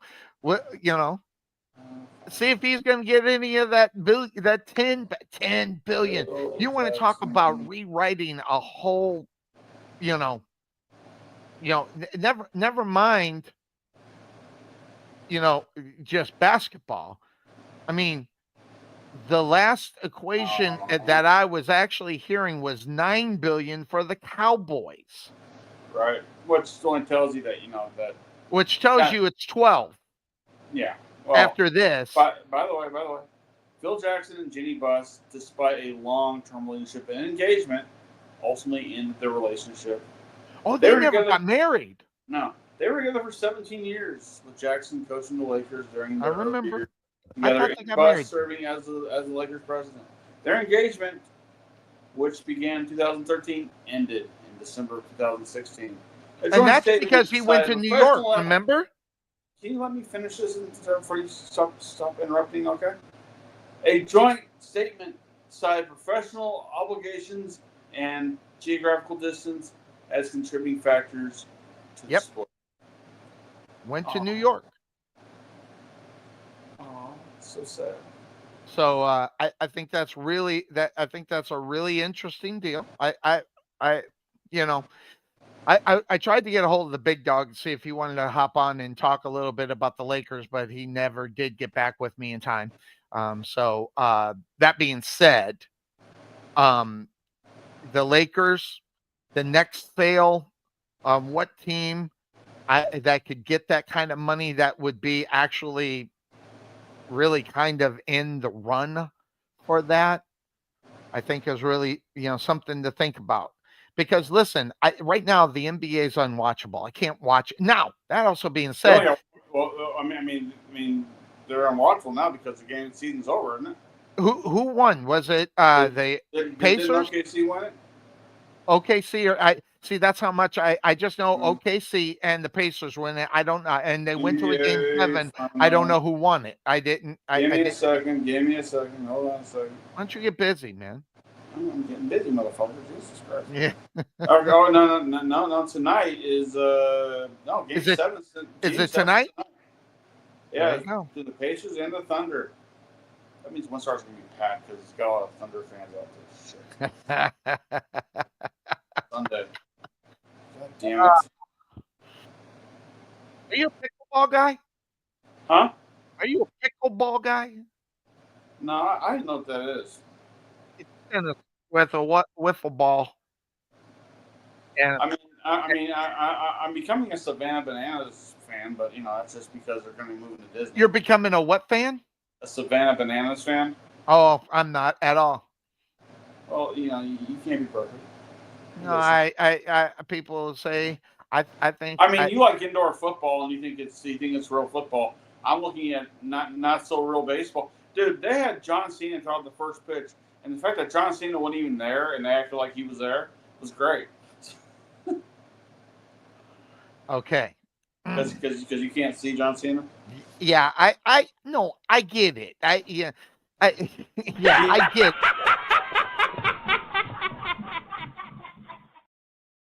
You don't like your pitcher dancing on the mound, do you? No. I don't know. I just look at it. Hey, it's entertainment. It's entertainment. Exactly. I'm not a baseball purist, but I don't want to see him dancing out on the field. I'm not a purist, but I don't. But I also know my opinion doesn't. You're not going to amount to jack squat. That's right, Jackson. Not too much opinion. Then we've gone through your entire about- bank of shit you from throw me. out there, but okay. Yes. Here, I'll say real quick, playoffs? Yeah. Well, no, I don't want to do that one. It's not part of the natural. The progression of the show? Yeah. Okay, okay, then I can make a part of that. How about the Cowboys going to the playoffs? Yeah. Yeah. Not even the same thing. Okay. All right. You're There. telling me there's a chance. All right. Not even that. Not even that. All right. It's this one. Stinks! This is total BS! No, it's the other one. So The playoffs? Playoffs? Yeah, that guy. I mean, playoffs? I wish that we can win a game. This one? I told you so. I told you so. I told you so. I told you so. I told you so. I told you so. Where the fuck did you dig that one out from? I just like that one. Just makes me laugh. Jesus Christ. Yeah. Just makes me laugh. So, yeah. I know I'm smarter than that some. Yeah. Playoffs? Don't talk about it. Playoffs? You kidding me? Playoffs? I just hope we can win a game. Who was the quarterback when he was talking like that? Peyton. We talked about him last week. Yeah, Peyton Manning. On that note, it is about 12 o'clock. I got to go work because, I got patrons to harass. So, anyway. Why don't you go bother some people? I'm going to go bother everybody. Okay? Like you do each and every Sunday here on the Couch Potatoes. I'm going out there to go tase kids and tase dogs, okay? Gotcha. All right. So, Why people bring in their service pet into a casino and they have anxiety? You're at a casino. You already have anxiety. Yeah. Well, hold on. If you have anxiety, you shouldn't be in a casino. You would think. You would think. Well, I don't know. So, I don't think so, Jim. I'm being there. Yeah. All right. Well, yep. Keeping it real. It's the entire bank here, aren't we? Just Go through the whole thing. Anyway. Well, that's good. Get out of here. I'll talk to you later. We'll check you out. Have a good day at work. Don't trip. I'm actually walking regular now. I'm good now. It took 3.5 weeks for me to be able to just walk. Without, it still hurts, but definitely not as bad as it was. So that's going to do it for us here on the Couch Potato Sports Show. Folks, we'll get you set and ready to go. 9 to noon next week, we'll knock it out again here on the Couch Potato Sports Show, let you know what's going on, and go from there. Outside of that, that's going to do it for us. I hope everybody enjoyed themselves as they came in up on the show. We will let you know how things are proceeding in reality with the Saxy Mustangs. That's coming ahead. We'll have the coach on here fairly soon as well. So that's going to do it for us on the weekend. Thanks to all our new sponsors and things like that. So we kind of focused in on the new sponsors today, and kind of let the other ones go to the side. But I wanted to let them see what we do and how we do it. That being said, everybody have a great day. I'm out of here. I'm Sonny Clark, the hardest working man in sports radio. Take care, everybody. Bye-bye.